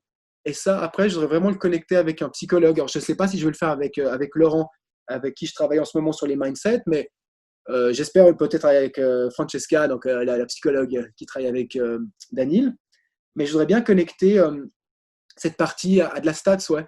Mais j'ai besoin d'un expert derrière. J'ai besoin d'experts psychologues dans la partie physique et la partie biomécanique. Et la partie stratégique, par contre, c'est quelque chose qui n'a pas été beaucoup développé. Et moi, je l'ai développé énormément. Donc là, je me considère que je peux m'utiliser pour ma propre démarche. Sur un exemple de double où tu as le NOAD qui est un point qui peut être méga stressant, pressure point comme tu l'appelles, Ouais. qu'est-ce que tu vois revenir souvent chez les champions sur la prise de décision, sur la manière de gérer cet événement-là?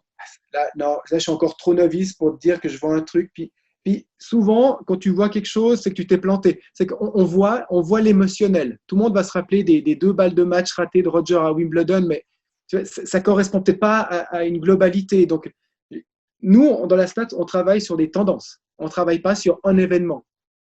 Voilà. Mais est-ce qu'il y a une tendance qui ressort? Non, je n'ai pas encore fait l'étude avec tous les pressure points avec ça. Oui, comme j'en ai fait une, mais là, je n'ai pas les chiffres en tête. Mais c'était assez semblable. En gros, tu vois, ce qui est marrant, c'est que autant pressure point que les points normaux, les mecs, ils gagnent plus ou moins le même pourcentage. Donc, tu vois, et ça, et là j'ai une autre petite parenthèse à faire qui était assez sympa sur Roger. C'est que Roger, tout le monde me dit, ouais, mais Roger, si c'est le meilleur, c'est qu'il gère à fond les pressure points. OK. Alors, j'ai fait une étude, toute petite étude, qui comparait son pourcentage de balles de break sauvées à son pourcentage de points gagnés en général au service.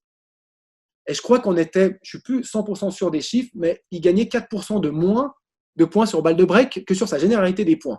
Donc, imaginons qu'il gagne 60, en tout, il gagne 75% de ses points sur son service, Roger. Ok, c'est énorme. Et je ne suis pas sûr du chiffre, mais disons, je ne suis pas sûr. Il faudrait que je le ressorte, puis je ne veux pas te faire perdre du temps avec ça. Mais donc 75, sans être sûr du chiffre. Mais il gagne que 71% de ses balles de break. On est 4% de tout. Donc, comment tu peux m'argumenter que c'est un mec qui est meilleur sur points importants alors qu'il gagne 4% de moins que sur la généralité des points qui. Donc là, c'est quelque chose qui te remet en question tout. Tout. Arrêtez de me bassiner avec un Roger qui est bon sur les points importants alors que la stats montre qu'il ne l'est pas spécialement. Donc après, on en vient au spécifique. Ouais, sur ce point, Roger, il a fait ça, c'est ce qu'il fait. Oui, mais on ne peut pas en faire une généralité. Mais les gens, voilà, là, on revient en plus pour boucler la boucle dans le côté sexy que tu m'as dit au tout début. Ça, c'est du sexy. Ça, c'est waouh, sur cette balle de break, le mec, il fait ça, et ça marche. Ça, c'est sexy. Et ça, tout le monde a envie d'acheter. Mais la réalité, c'est beaucoup plus fin. Alors, même si tu te sers pas forcément des stats de l'ATP, je suis dessus là sur Roger. Il a gagné total service point one, donc la totalité des points de service gagnés, enfin des points gagnés derrière son service, 70%. Ouais, d'accord. Donc, t'es pas loin, t'étais à 75, tu me disais? Ouais, j'ai dit tête, moi 70, ouais. Puis moi, dans mes recherches, il a 4% de moins sur les balles de break. Alors D'accord, peut-être ATP montre un autre chiffre, mais j'ai quand même 40 000 points analysés de Roger, donc je n'ai pas un échantillon qui est minable. Donc, mais même si j'ai peut-être des fois pas exactement les mêmes chiffres que l'ATP, je considère que mon étude sur 40 000 points vaut la peine d'être écoutée quand même. Donc oui, clairement. mais, Il mais a c'est… gagné 89% de points sur son service. Ouais, Service gameplay, 89% de points de ses jeux de service. ouais. De ses jeux de… Ouais, ouais, c'est ça. Non, non, Sauvé, c'est un 60 nombre pour service. sauvé 67% de balles de break. Combien? Euh, 67? 67%, ouais. Bah, tu vois, 67 et 70, 3% en dessous. Voilà. Moi, je t'ai dit 4. Mais là, tu l'as sur la TP, c'est 3. Donc, on est complètement. Comment tu peux m'argumenter derrière que ce mec, il est meilleur sur les points importants? Si tu es meilleur sur les points importants, c'est-à-dire que tu gagnes 70% de tes points en moyenne, et sur ton point important, tu gagnes 75. Et là, c'est super intéressant d'analyser ces 5%, de dire, mais putain, qu'est-ce que tu fais en plus? Ouais. Un autre truc qui est intéressant par rapport au 54, mental, en effet, ouais. Total point one, 54%. voilà, 54. Ouais. Donc, voilà. Et un autre truc intéressant, excuse-moi, je t'ai coupé. Oui, non, vas-y. Non, Euh, bah, je dis un autre truc intéressant par rapport au mental, c'est quels sont les schémas de jeu des meilleurs, comme je t'ai dit, des meilleurs joueurs sur des points clés. Et ça, Roger, j'ai fait une étude par rapport à lui, et là, il y avait des trucs ultra intéressants sur lui. ok. Beaucoup plus intéressants que le mec me dise en général, il est meilleur sur les points importants. Par exemple, à Deuce, à égalité, dans la recherche que j'ai fait, il montait 50% de plus du temps à la volée. Donc c'était flagrant. Entre le Roger général et le Roger à Deuce, il te faisait 2 fois plus de services volés, 2 fois plus de montées en 2 temps. Et là, je trouve super intéressant parce que voilà le mindset qui fonctionne de Roger à Deuce, à égalité. Donc ça, dans ce sens, je trouve super intéressant. Mais l'argument des points importants qu'il est meilleur, en tout cas de la balle de break, ne peut pas 100% tenir. Et toi-même, tu en as fait la preuve toi-même, tu es 67 et 70. Et bon, on parle beaucoup de Roger, mais notre compatriote Stan, il en est où sur la stat? Alors, Stan, j'ai une histoire assez. Une histoire. On se connaît pas du tout, déjà. Moi, j'ai travaillé avec le frère à Stan, avec Jonathan Wawrinka, pour des stats. C'est ça qui est vachement marrant en plus, parce que. Donc, moi, j'ai travaillé pendant 3-4 ans avec le frère de Stan, Ouais, des bilans stats, et c'était un des premiers mecs qui m'a fait confiance en Suisse pour faire des bilans, c'est le frère à Stan. Par contre, jamais j'ai été introduit à Stan. Okay. Donc, ça, c'était la première étape. Et moi, je voulais pas forcer le truc, mais j'ai pas été introduit par Stan. Donc, ça, c'est la première étape, c'est. Je travaille avec le frère kiffe la stats, mais Stan, j'ai même pas pu lui dire bonjour. Deuxième étape, j'ai rencontré le coach de Stan de l'époque, c'était Yannick Fatbert, ouais, et on a fait, c'était 2016, c'est juste avant l'US Open 2016. Et pendant l'US Open 2016, qui gagne, si je ne me trompe pas de la date, je crois que c'est 2016, mais c'était cette année en tout cas, on a fait des prépas de match pour les demi-finales et finales contre Nishikori et Djokovic. Après, je mets vraiment 40 000 parenthèses autour parce que je ne suis pas du tout sûr qu'il a donné la prépa de match à Magnus Norman. d'accord. Mais 70, ceci dit, moi je fais la prépa de match avec Yannick Fatbert. Je ne sais pas s'il la donne, je m'en fous. Ben, je m'en fous pas, non, mais je ne sais pas. Et derrière, Stan gagne l'US Open. Et là, je me suis dit, attends, je suis bien avec le coach adjoint. Moi, c'est parti. Je vais être statisticien de Stan. Non, Magnus Norman, à ce moment, 2016, est contre la Stats. Donc ça, c'est ma deuxième histoire avec Stan. Et la troisième histoire, c'est fin d'année passée. Donc, quand je vais à Montréal et je rencontre Gilles et les autres, je rencontre Danny Valverdou qui venait faire des semaines avec Stan. Ouais, Je présente de nouveau, il y avait Yannick Fatbert, le mec avec qui j'ai déjà fait les prépas qui était là-bas. Il me présente Danny Valverdou. Il est intéressé. Et avant l'US Open, Danny me dit, ouais, on est OK pour faire un essai avec toi. Et puis, donc, on fait un essai pendant l'US Open. Stan arrive en quart de finale contre Daniil. Et je travaillais déjà avec Daniil.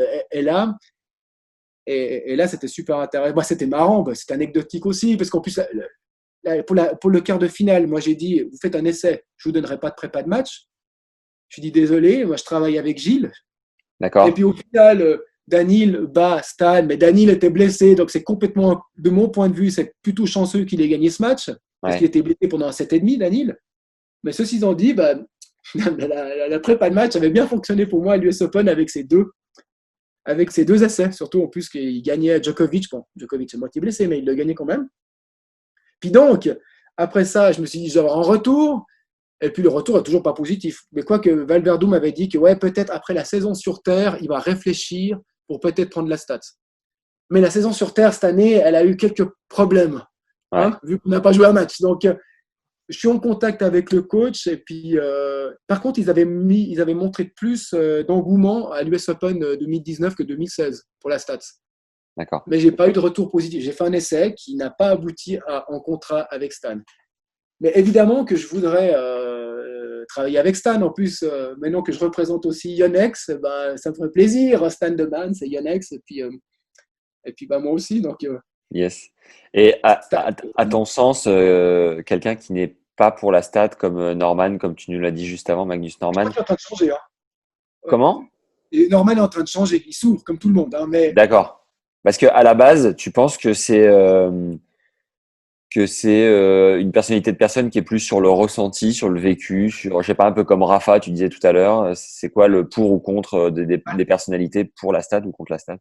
ouais, bah, le truc par rapport à ça, c'est aussi quelque chose que j'ai fait lors d'un autre interview. Il faut connaître un peu l'histoire du coaching ces dernières années. C'est que Ouais, dans le tennis, on est dans un coaching de croyance. ouais, Surtout quand j'ai commencé dans la stats il y a 12-13 ans, on est dans des croyances. On est dans du sexy. Une fois de plus, je reprends le terme, on est dans du flashy, sexy, croyance. Si Ivan Lendl a dit qu'il fallait faire ça, on le fait. Si Roger a dit que le slice, si Roger fait des slices, c'est bon le slice, alors qu'il gagne que 46% des points derrière. Mais ça, on est dans du sexy. Là. Et là, ces dernières années, on est en train de rentrer dans du rationnel. On est en train de mettre efficace. l'émotionnel et les Ouais, croyances de côté pour rentrer dans des équipes de scientifiques. On est en train. Donc, on est en d'accord. train de faire un transfert par rapport à ça que j'ai vraiment ressenti quand j'étais à Montréal.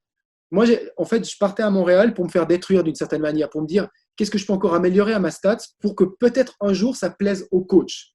Je partais pas du tout gagnant, je partais dans un but de m'améliorer. Et derrière, je me retrouve à Montréal, Cincinnati, et j'ai eu que des échos positifs. Ok, les mecs n'ont pas tous consommé, mais j'ai fait plein d'essais, plein de trucs. On est rentré dans cette zone maintenant où les croyances commencent à être détruites pour le scientifique. Et du coup, je ne me rappelle plus de ta question. Je crois Non, mais c'était la différence entre quelqu'un qui croit ou pas à la stat. voilà. Donc Et- maintenant, il y a beaucoup plus de personnes qui commencent à y croire, dont Gilles fait partie, Gilles Savara, qui aussi pour moi explique pourquoi c'était le coach de l'année passée, parce que c'est quelqu'un d'ouvert qui s'ouvre et il travaille avec des scientifiques, avec un psychologue, avec un statisticien, avec un biomécanicien. Il travaille avec beaucoup de personnes expertes dans leur branche. Et pour moi, Gilles représente le nouveau coach du circuit. Après, si on veut introduire un Marat Safin dans l'équipe de Daniel, parce qu'il amène quelque chose de plus exotique, de plus impalpable pour nous, coachs qui n'avons pas été numéro 1 mondial, ça c'est bien. Mais le côté rationnel, pour moi, je pense, prend le dessus sur le côté émotionnel et des croyances. Et voilà. Et donc, mais au jour d'aujourd'hui, si je dois faire le bilan des coachs, je pense qu'on est encore dans un mix croyance, mais on est en train de se détacher de la croyance. Et c'est ce qui me donne bon espoir pour la statistique pour les prochaines années. Un gars comme Sam Sumik qui va énormément chercher d'aide autour de lui et brancher stat ou pas encore? Mais non, je crois pas. J'étais en contact avec quelqu'un très proche de lui. Alors, je ne sais pas si cette personne voulait me garder pour lui et il m'en a pas pris. Mais c'est vrai qu'il m'a jamais fait le lien avec Sam. Et moi, j'ai pensé du coup que Sam Sully n'était pas du tout intéressé à la stats. Je l'ai croisé une ou deux fois, j'ai pas du tout osé aller lui parler. Et là, s'il écoute ce podcast, Sam, si tu aimes la stats, moi, je partais de l'idée que non, mais lui, ça aussi, ça fait partie de ces coachs atypiques et, qui n'ont pas été joueurs pro. Ouais, Et du coup, bah, comme bah, je ne savais pas, mais bien sûr qu'ils prennent des aides autour d'eux parce qu'ils savent qu'ils ne savent pas tout. Et ouais, pour être plus efficace, ils ont besoin d'une équipe, mais c'est des excellents chefs d'orchestre, je pense. En tout cas, Gilles est un excellent chef d'orchestre. Il a une sensibilité qui lui permet de savoir quand introduire quoi. Et je pense qu'une grande partie de son succès, elle est due à l'équipe qu'il a su former et la sensibilité qu'il avait à l'intérieur de cette équipe. Et peut-être Sam est dans la même philosophie. Et s'il est dans cette même philosophie, on peut, je pense, que s'entendre. Et s'il ne l'est pas, s'il est du style coach omniscient qui sait tout, bah, on n'a aucune chance de s'entendre. Donc je ne sais pas qui il est, donc je ne le connais pas. il y a une anecdote sympa sur Sam qui montre bien le style de coach qu'il est, c'est qu'il est allé chercher Jean-Claude Perrin, qui était entraîneur d'athlètes en France, qui a médaillé des dizaines et des dizaines d'athlètes au JO, des dizaines d'athlètes au JO à la perche, au saut à la haie, je crois. Et en fait, il est allé le chercher parce qu'à l'époque, il a entraîné Noah. Ça a été un des premiers entraîneurs physiques en dehors du giron fédéral, tu vois, a entraîné Noah, Forger, Mauresmo, Pierce. Et il allait le chercher. Il lui a payé un billet d'avion. Il lui a dit, tu viens avec ta femme pendant 10 jours aux États-Unis. Et ils ont bossé ensemble main dans la main sur, je sais plus quel jeu. Je crois que c'était à l'époque avec Mylène Tout, qui est devenue Ok. sa femme. Et c'est assez représentatif, je trouve, de la manière dont il va chercher un peu les infos à droite à gauche. Et puis c'est ça, c'est qu'il y a des trucs qui sont super importants dans les autres sports. Ouais, C'est c'est même quelqu'un qui travaille la partie mentale, il n'a pas besoin d'être 100% dans le tennis. Hein, je veux dire, il faut comprendre des mécanismes. Et après, si quelque chose a fonctionné, par exemple, disons même que si la stats fonctionne dans le tennis, elle pourrait être introduite dans d'autres secteurs. Donc, si quelque chose a fonctionné pour la force physique dans le saut à la perche, il y a peut-être certains trucs qui pourraient super bien fonctionner dans le tennis. Après, il faut encore trier. Mais d'être avec des experts dans le sport, de différentes catégories ou de différentes disciplines, moi, je pense que ça amène un plus. Puis ça, il a su le ressentir. Et, bah, est-ce qu'il y a des sports aujourd'hui où la stat est beaucoup plus exploitée que dans le tennis? ah, bah ouais. Bah, tu connais, comment il s'appelle, Money Game, le truc le film qui a été fait sur le baseball avec Brad Pitt. Non. Money, je crois que c'est Money Game. Et donc, dans le baseball, ouais, c'est un incontournable aujourd'hui, la stat? Ah, ils ont fait une histoire vraie sur un mec d'Astats. Mais c'était un pur statisticien, lui. Alors, il n'était pas, c'était pas un coach. Hein. Et puis, il a fait gagner une équipe je crois, de San Francisco une énorme série de matchs parce qu'il avait optimisé les joueurs par rapport aux stats qu'ils représentaient. Donc, oui, la statistique dans le baseball est complètement présente maintenant, parce que ça s'est passé il y a déjà 15-20 ans. Dans le foot, elle arrive à 10 000. Le basket, voilà, les sports d'équipe, ils sont à fond dans la stats maintenant. C'est complètement partie intégrante. Tennis, on est derrière. On est en retard. Mais l'évolution de la technologie fait qu'on peut que aller dans cette direction. Je ne vois pas comment on peut rester arriéré. Ouais, je veux dire, de côté, j'avais aussi envie de dire, la Terre n'est plus plate. Non, mais c'est con à dire, c'est que les croyances s'éteignent tôt ou tard. Et les croyances que la Terre était plate se sont éteintes. Au début, on achetait des bananes au mec qui a osé dire qu'elle était ronde. Et moi, je sais que mes débuts dans la statistique, les mecs se marraient quand ils me voyaient. Qu'est-ce que ce crétin fait avec un ordinateur? Ils ne me l'ont pas dit directement, mais tu sens le regard, tu sens. Donc, mais ça pour dire que maintenant, on arrive dans une ère où et tous les sports vont suivre. Et là, maintenant, on a déjà des gros sports qui suivent. Et le tennis, on a bon espoir que ça suffit même. Déjà, Djokovic travaille avec la Stats, Gilles travaille avec la Stats. On est déjà avec beaucoup de gens qui travaillent avec la Stats. Hein. Si on fait une image, une photo de l'évolution du tennis, j'ai l'impression que ce qui est venu au départ, c'est la préparation physique, évidemment. Ouais. Euh, dans un second temps, peut-être la prépa mentale, Ouais, euh, mais alors, mais bien plus tard même, bien plus ouais, tard. mais la prépa mentale, j'ai envie de faire une parenthèse par rapport à ça. Elle a jamais réellement, elle a pris son réellement prendre. Ça fait maintenant 20 ans qu'elle prend son. Il y a encore une ambiguïté avec la prépa mentale. Ouais, ouais, Ouais. quelque part, ouais. T'as Après, le, t'as t'as, une t'as le, t'as le question. t'as le médical qui a énormément évolué, la nutrition, évidemment. Ouais, ouais. Et est-ce que enfin, tu vois, tu as de plus en plus de joueurs qui méditent, oui, qui pratiquent la méditation. Il y a une citation qui dit, il y a 2 siècles, la découverte majeure, ça a été le brossage de dents. Aujourd'hui, celui qui se brosse pas les dents, c'est un homme préhistorique. Il y a Mais un siècle, la découverte du siècle, ça a été le sport. Celui aujourd'hui qui fait pas de sport juste pour son propre équilibre, bah, c'est un ouais, marginal. Et ouais, il paraît que dans un siècle, celui qui ne pratiquera pas la méditation sera au même titre que le brossage de dents et le sport, considéré comme un martien, tu vois. Il paraît que la méditation est la ça. découverte du siècle. À voir, hein. Je sais pas si on sera là dans 100 ans pour en reparler, Fabrice. On se refera un zoom. Mais est-ce que tu penses que la stat, au même titre que la prépa physique, la prépa mentale, le médical, la diète, la stat est peut-être le 5e pilier qui arrive, le 5e pilier majeur qui arrive, je sais pas. Ouais, wow, ouais, j'en suis convaincu. Ça fait 12 ans que 13 ans que j'en suis convaincu. Et Ouais, il m'a fallu attendre aussi 13 ans pour que le monde du tennis y croie plus. ouais. Et pour moi, là, c'est parti. Ils en font tous de la stat. Les Australiens, ils sont à fond. Andy Murray, il travaille avec un mec de la stat. Je veux dire, on est dedans maintenant. Je pense qu'on est. Il y a encore certains remparts, mais oui, ça va être quelque chose d'incontournable dans les 4-5. Puis quand on y pense, la stat, elle te dit juste où servir. Il Ouais. faut prendre un avantage. Je veux dire, ça paraît incroyable qu'on ait pu s'opposer à ce genre d'informations. Ça Et, paraît incroyable, ça va pas. j'ai oublié évidemment l'évolution tout simplement technologique du matos, Ouais, complètement. ce qui m'envoie à ton partenaire, Yonex. Comment est-ce que vous vous êtes rapprochés et qu'est-ce qui t'apporte aujourd'hui? Alors, comment on s'est rapproché? Je crois que Yonex a aimé la démarche que je travaille avec des joueurs du top 10, quoi.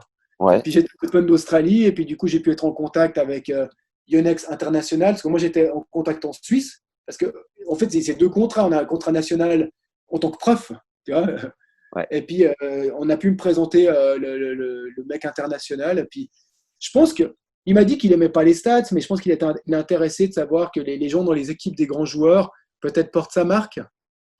Et après, peut-être, j'espère que par la suite, il pourrait aller encore plus loin que ça en se disant si on pourrait associer une marque à une méthode, à une manière de penser, influencée peut-être par la stats, Ouais. eh ben, j'en serais ravi. Et puis, Yonex, quand même, il faut dire que c'est des gens qui sont ultra pointus dans leur matériel, autant raquettes, cordage que vêtements. J'ai vraiment découvert cette marque l'année passée, parce qu'avant, je travaillais avec une autre marque que je ne citerai pas. Et je pense que dans cette technologie, ça pourrait rentrer dans leur philosophie. Bah, à voir. Si la Stats prend, peut-être, je pourrais leur représenter, je les représente sur les grands chelems, on va dire, s'ils sont là. S'il y a des... Mais j'espère pouvoir une fois d'aller aussi plus loin avec eux. Tu dis si la stat prend, ça veut dire que si à un moment donné tu sens que ça s'essouffle, est-ce que tu serais prêt par exemple à aller dans le baseball ou dans un autre sport où la stat est Non. beaucoup plus assise? Non? Ah non, non, non, non. Faire intervenir dans une autre discipline, ce serait complètement tripant pour Ouais. moi, parce que là, mais non, non, moi j'aime le tennis, j'aime tout ce qui correspond autour du tennis. Le tour international, ça a été mon rêve dès le départ, depuis que j'avais 20 ans. Maintenant que je m'en rapproche, à 40 ans, c'est pas un moment que je me dis je vais partir. Et puis je crois vraiment pas que ça va décrocher. J'ai été pendant 12 ans, les mecs étaient pas, 10 ans, les mecs étaient pas intéressés, et j'ai continué. Et maintenant que ça commence à s'intéresser, je ne vois pas une régression. Tu t'es accroché après quoi pendant ces 10 années où les mecs t'ouvraient pas forcément les portes? J'utilisais la stats pour moi. Donc, Ok. j'utilisais pour mes propres joueurs, et moi j'avais des résultats avec mes propres joueurs, donc moi je voyais que ça fonctionnait. Bon, c'était pas que la stats, c'était aussi mon coaching, hein, on est d'accord, mais la stats m'aidait à mieux coacher. Donc j'en Yes. étais déjà persuadé, et puis je trouvais cool à faire. Puis moi j'adore mater des matchs, donc j'ai toujours eu c'était un côté passionnel au départ. Moi j'aime mater des matchs de tennis, quoi. Je suis peut-être un taré, et peut-être il y a des mecs qui se droguent, et moi ma drogue c'est de mater des matchs de tennis aussi, autant, ouais, bah, autant stupide que ça puisse paraître, mais c'est comme ça, quoi. Donc, C'est à peu près ça. Et et pas donc je me de connais. et pas de jugement sur le peu importe le match, que ça soit un Karlovic, Bodan Ulirak ou un Pas d'un Oliva. ou un ou un Murray ou un Murray Roger, peu importe le Évidemment, match. il y a des matchs qui me procurent un peu plus de plaisir que d'autres, surtout si je les prépare pour un joueur. Quand tu prépares un match pour un joueur et tu vois le match derrière, c'est de l'extase, c'est-à-dire que c'est génial. Ouais. Je veux pas savoir, c'est l'extase surtout s'il fait le schéma. S'il le fait pas, t'es là, merde, je travaillais 2 heures pour rien. Bref, mais oui, mais moi j'ai toujours pensé que chaque joueur du top 100 était intéressant parce qu'il faisait partie du top 100. Donc autant Karlovic peut être intéressant qu'un Bogdan Ulirar. Bon, lui, j'ai pas assez de stats, mais j'en ai même pas. J'ai commencé en 2007 et lui, il a dû finir sa carrière en 2005 ou 2003, j'en sais rien.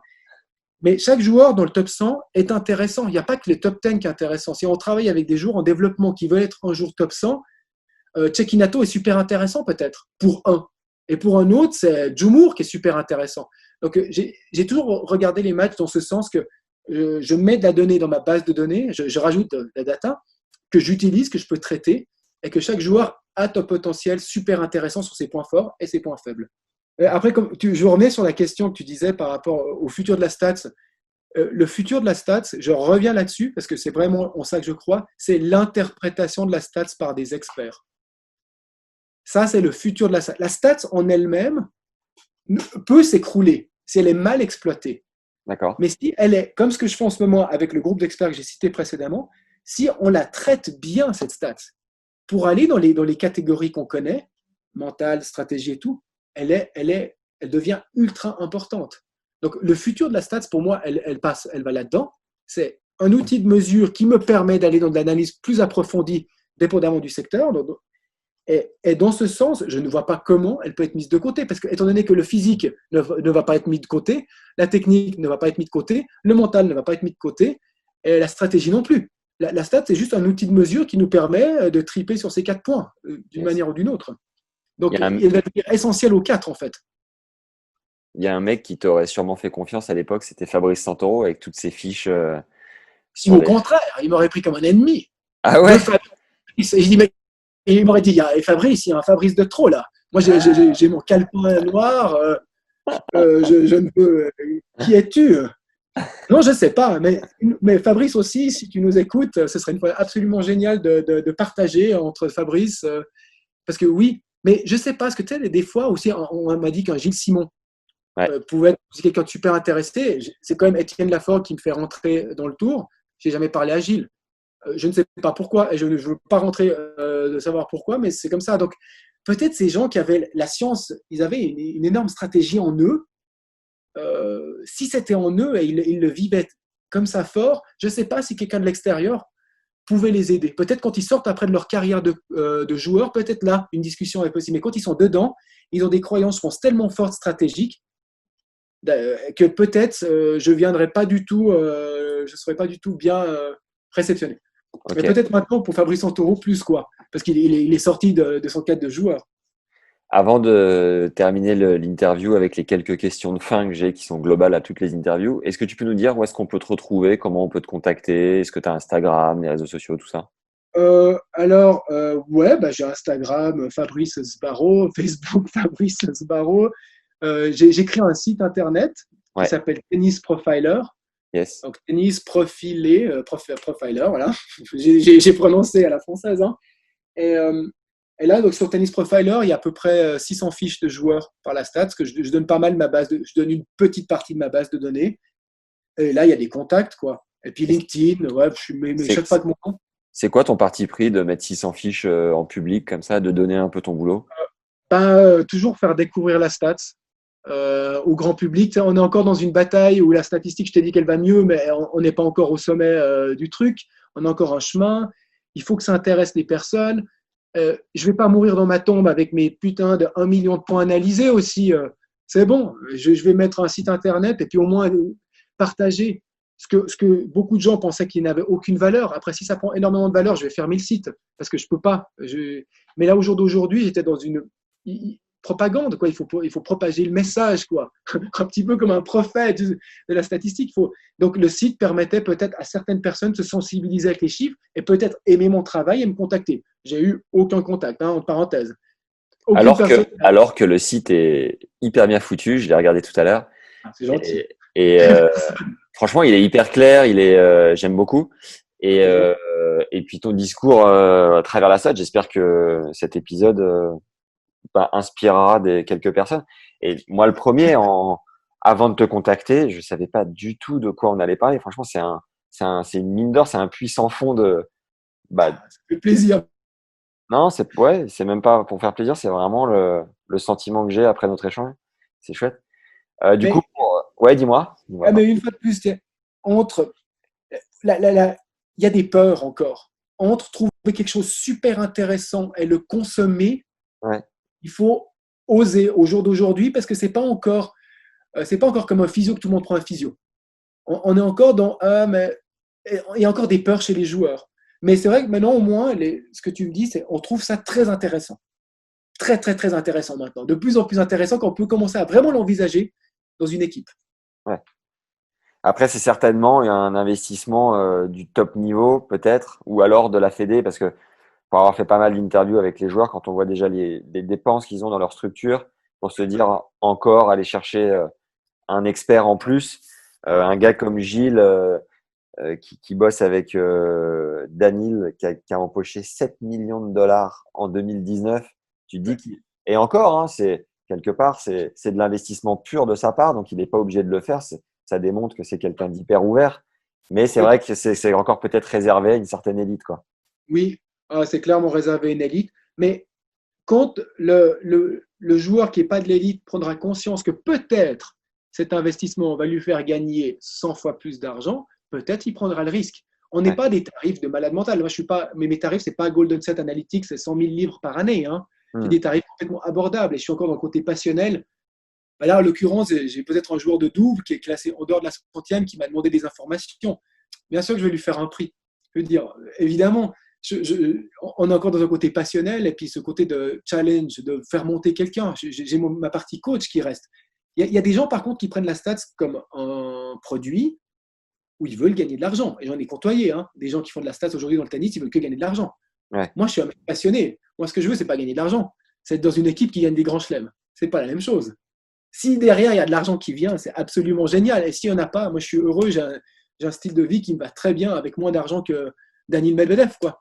Yes. Je n'ai pas besoin de millions pour être heureux, hein. Mais si je les ai, c'est bon, ça va aussi. Hein. Indirectement, tu as répondu à une de mes questions de fin qui est ta définition de la richesse. Bon, bah voilà, tu viens de nous le dire. Comme Non, ça, la c'est. richesse, c'est se lever le matin et faire ce qu'on aime, c'est la plus grande des richesses. Et avoir cette possibilité de travailler moins et de quand même survivre, et de vivre une vie normale. J'ai pas trop de luxe, pas trop de choses luxueuses autour de moi, mais bien. Et de me dire, voilà, tous les matins, je me lève pour ma passion. Ça, c'est la plus grande des richesses, d'avoir 0,0 regret dans sa vie. De dire, moi, j'ai été exactement où je voulais être. Je meurs demain, je pourrais même pas dire ce que j'ai envie de faire différemment que ce que j'ai fait. Et ça, je pense que ça vaut plus que 25 millions ou 100. Voilà. Donc ça, pour moi, c'est la plus grande des richesses. C'est de vivre sa Énorme, passion.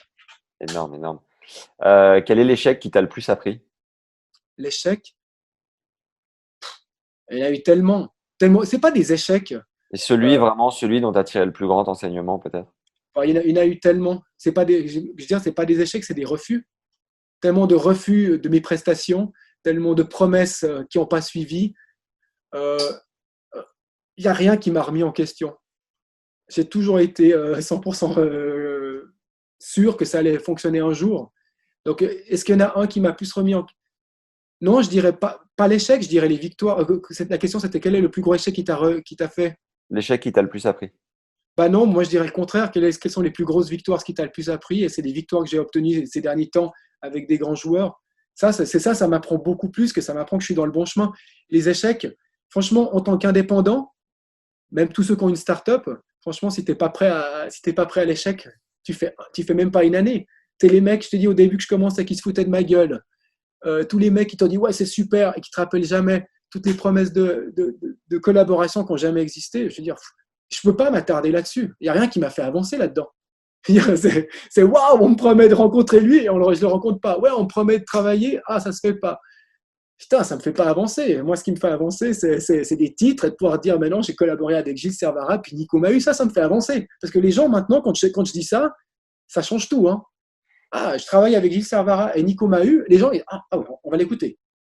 Puis après, accessoirement, j'ai écrit un livre chez Amphora. Là, c'est bon. Les mecs m'écoutent. Alors avant, j'étais un martien et maintenant, je suis quelqu'un qu'on écoute. Donc, c'est ces victoires qui qui me font avancer dans le point positif, surtout dans le regard des gens, que les gens croient que ça peut peut-être amener quelque chose.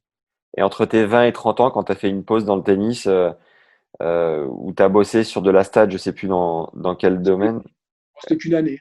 qu'une année, est-ce que le tennis t'a particulièrement manqué? Oh, je donnais toujours des cours. J'avais toujours des petits trucs, j'ai jamais arrêté. Puis je jouais aussi un petit peu pour moi. Mais D'accord. oui, le tennis m'a manqué. Et c'est pour ça que j'ai décidé d'arrêter la psychologie. Parce que je dis non, moi, je peux pas. En plus, l'université, c'est quelque chose qui formate les gens.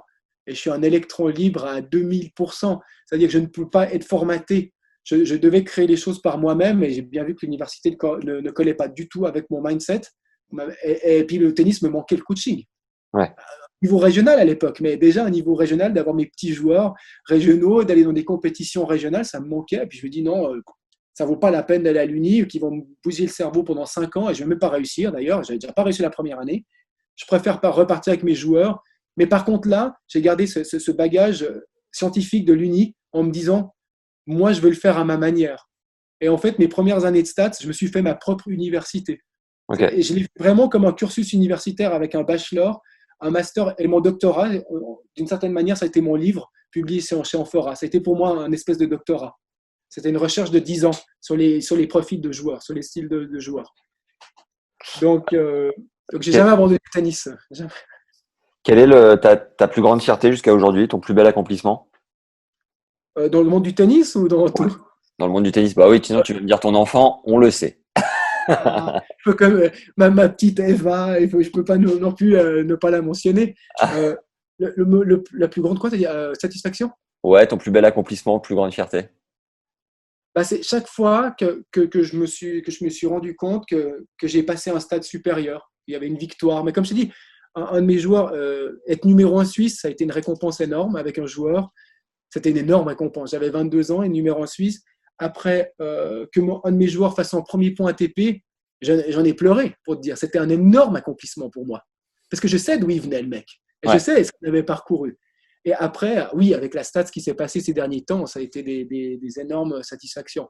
Mais c'est peut-être les plus belles, parce que c'est celles qui correspondent à tout le travail qui a été fait au préalable pour arriver à ce niveau. On n'arrive pas, il y a peut-être des joueurs, des coachs qui arrivent sur l'ATP du jour au lendemain, un peu propulsés par chance. Ouais. Moi, j'avais décidé de faire une construction il y a 20 ans, pour arriver peut-être aujourd'hui d'avoir la chance de montrer mon travail à Gilles, ça m'a pris 20 ans. Ouais. Donc voilà, toutes les victoires pendant ces 20 ans, il y en a eu plein des petites. Chaque fois qu'il dit ouais, je suis sur le bon chemin et je lâcherai rien, de toute façon, j'ai pas le choix. Donc, on n'a pas le choix. Quand on est passionné dans quelque chose, on n'a pas le choix. Quelle est l'expérience la plus incroyable de ta vie, en dehors du tennis, en dehors de la stat et en dehors de ta petite Eva, que l'on te félicite d'ailleurs du boulot? Mon expérience la plus extra, en dehors de tout ça, Ouais. Expérience vécue, un voyage, une découverte, un truc, un peu les de l'espace que voyages, tu as pu faire. bah, j'étais tous les voyages, je m'en nourris. J'ai quelqu'un qui a énormément voyagé. Donc Un déjà, j'étais seul, l'expérience, celle, l'unique. donc une expérience qui aurait changé quoi, ma manière de penser tout. Non, tu vois, l'expérience la plus incroyable, moi, si tu me demandes, comme tu me le Voilà. demandes, C'est quoi? non, mais je sais pas si je C'est devais quoi pour toi?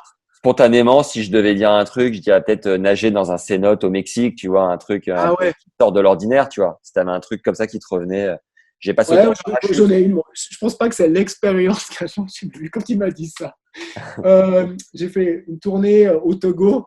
Et Ouais, puis, je me suis fait ami avec un Togolais, puis on partait en moto dans toute la ville, puis c'était vachement marrant. Donc, ça n'a rien à voir, mais ça m'a fait penser par rapport à ce que tu as dit, c'est nager au marrant. Mexique. Je pense pas que c'est l'expérience, mais c'était un truc marrant. Mais Yes, il y en a tellement des trucs comme ça ça. marche. Voilà, Ça rentre largement dans la case. ok, bien. Mais je pense pas que c'était la bonne réponse, mais ouais. Bon, c'est pas mal.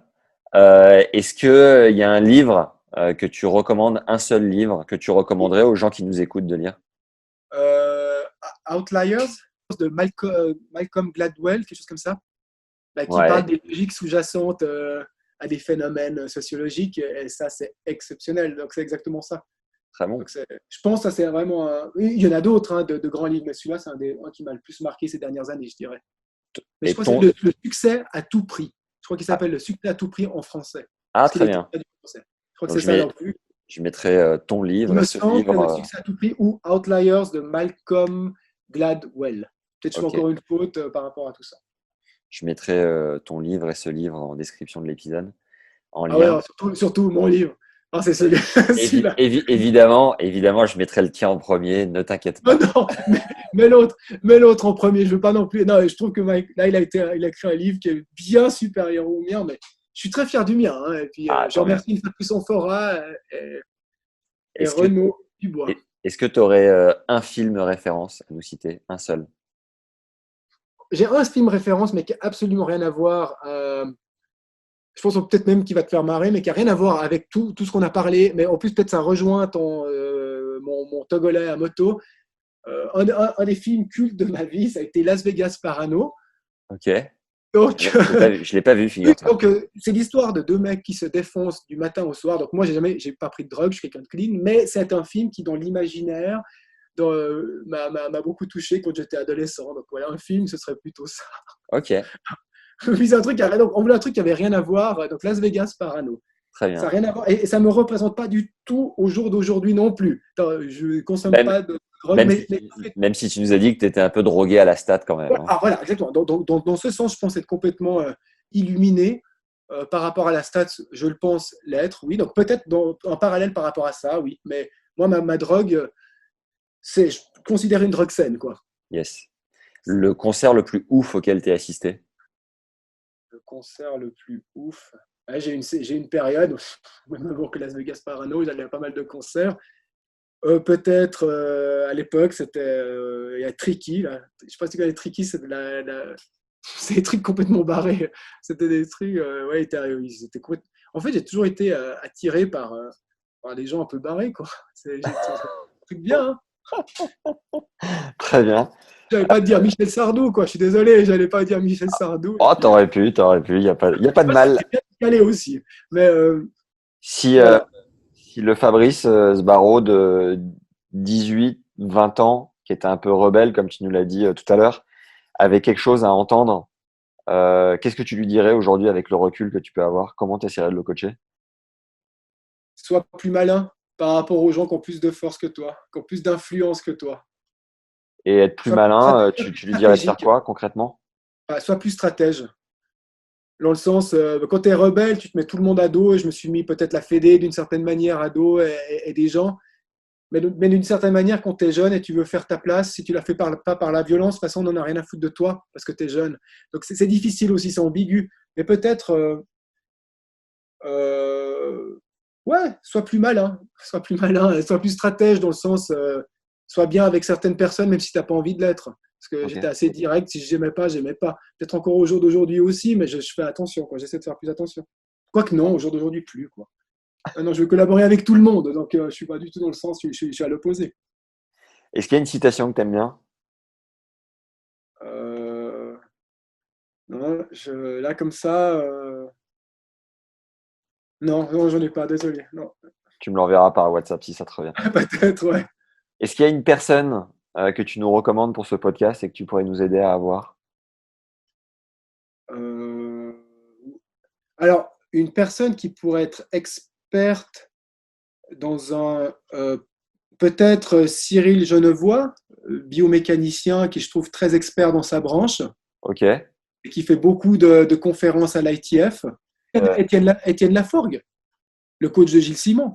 Ah ouais, carrément. Au-delà de collaborer avec l'intégralité du top 100, Fabrice, qu'est-ce qu'on peut te souhaiter pour terminer? Ah, une longue vie, une bonne santé, avec ma famille se porte bien, quoi. Yes.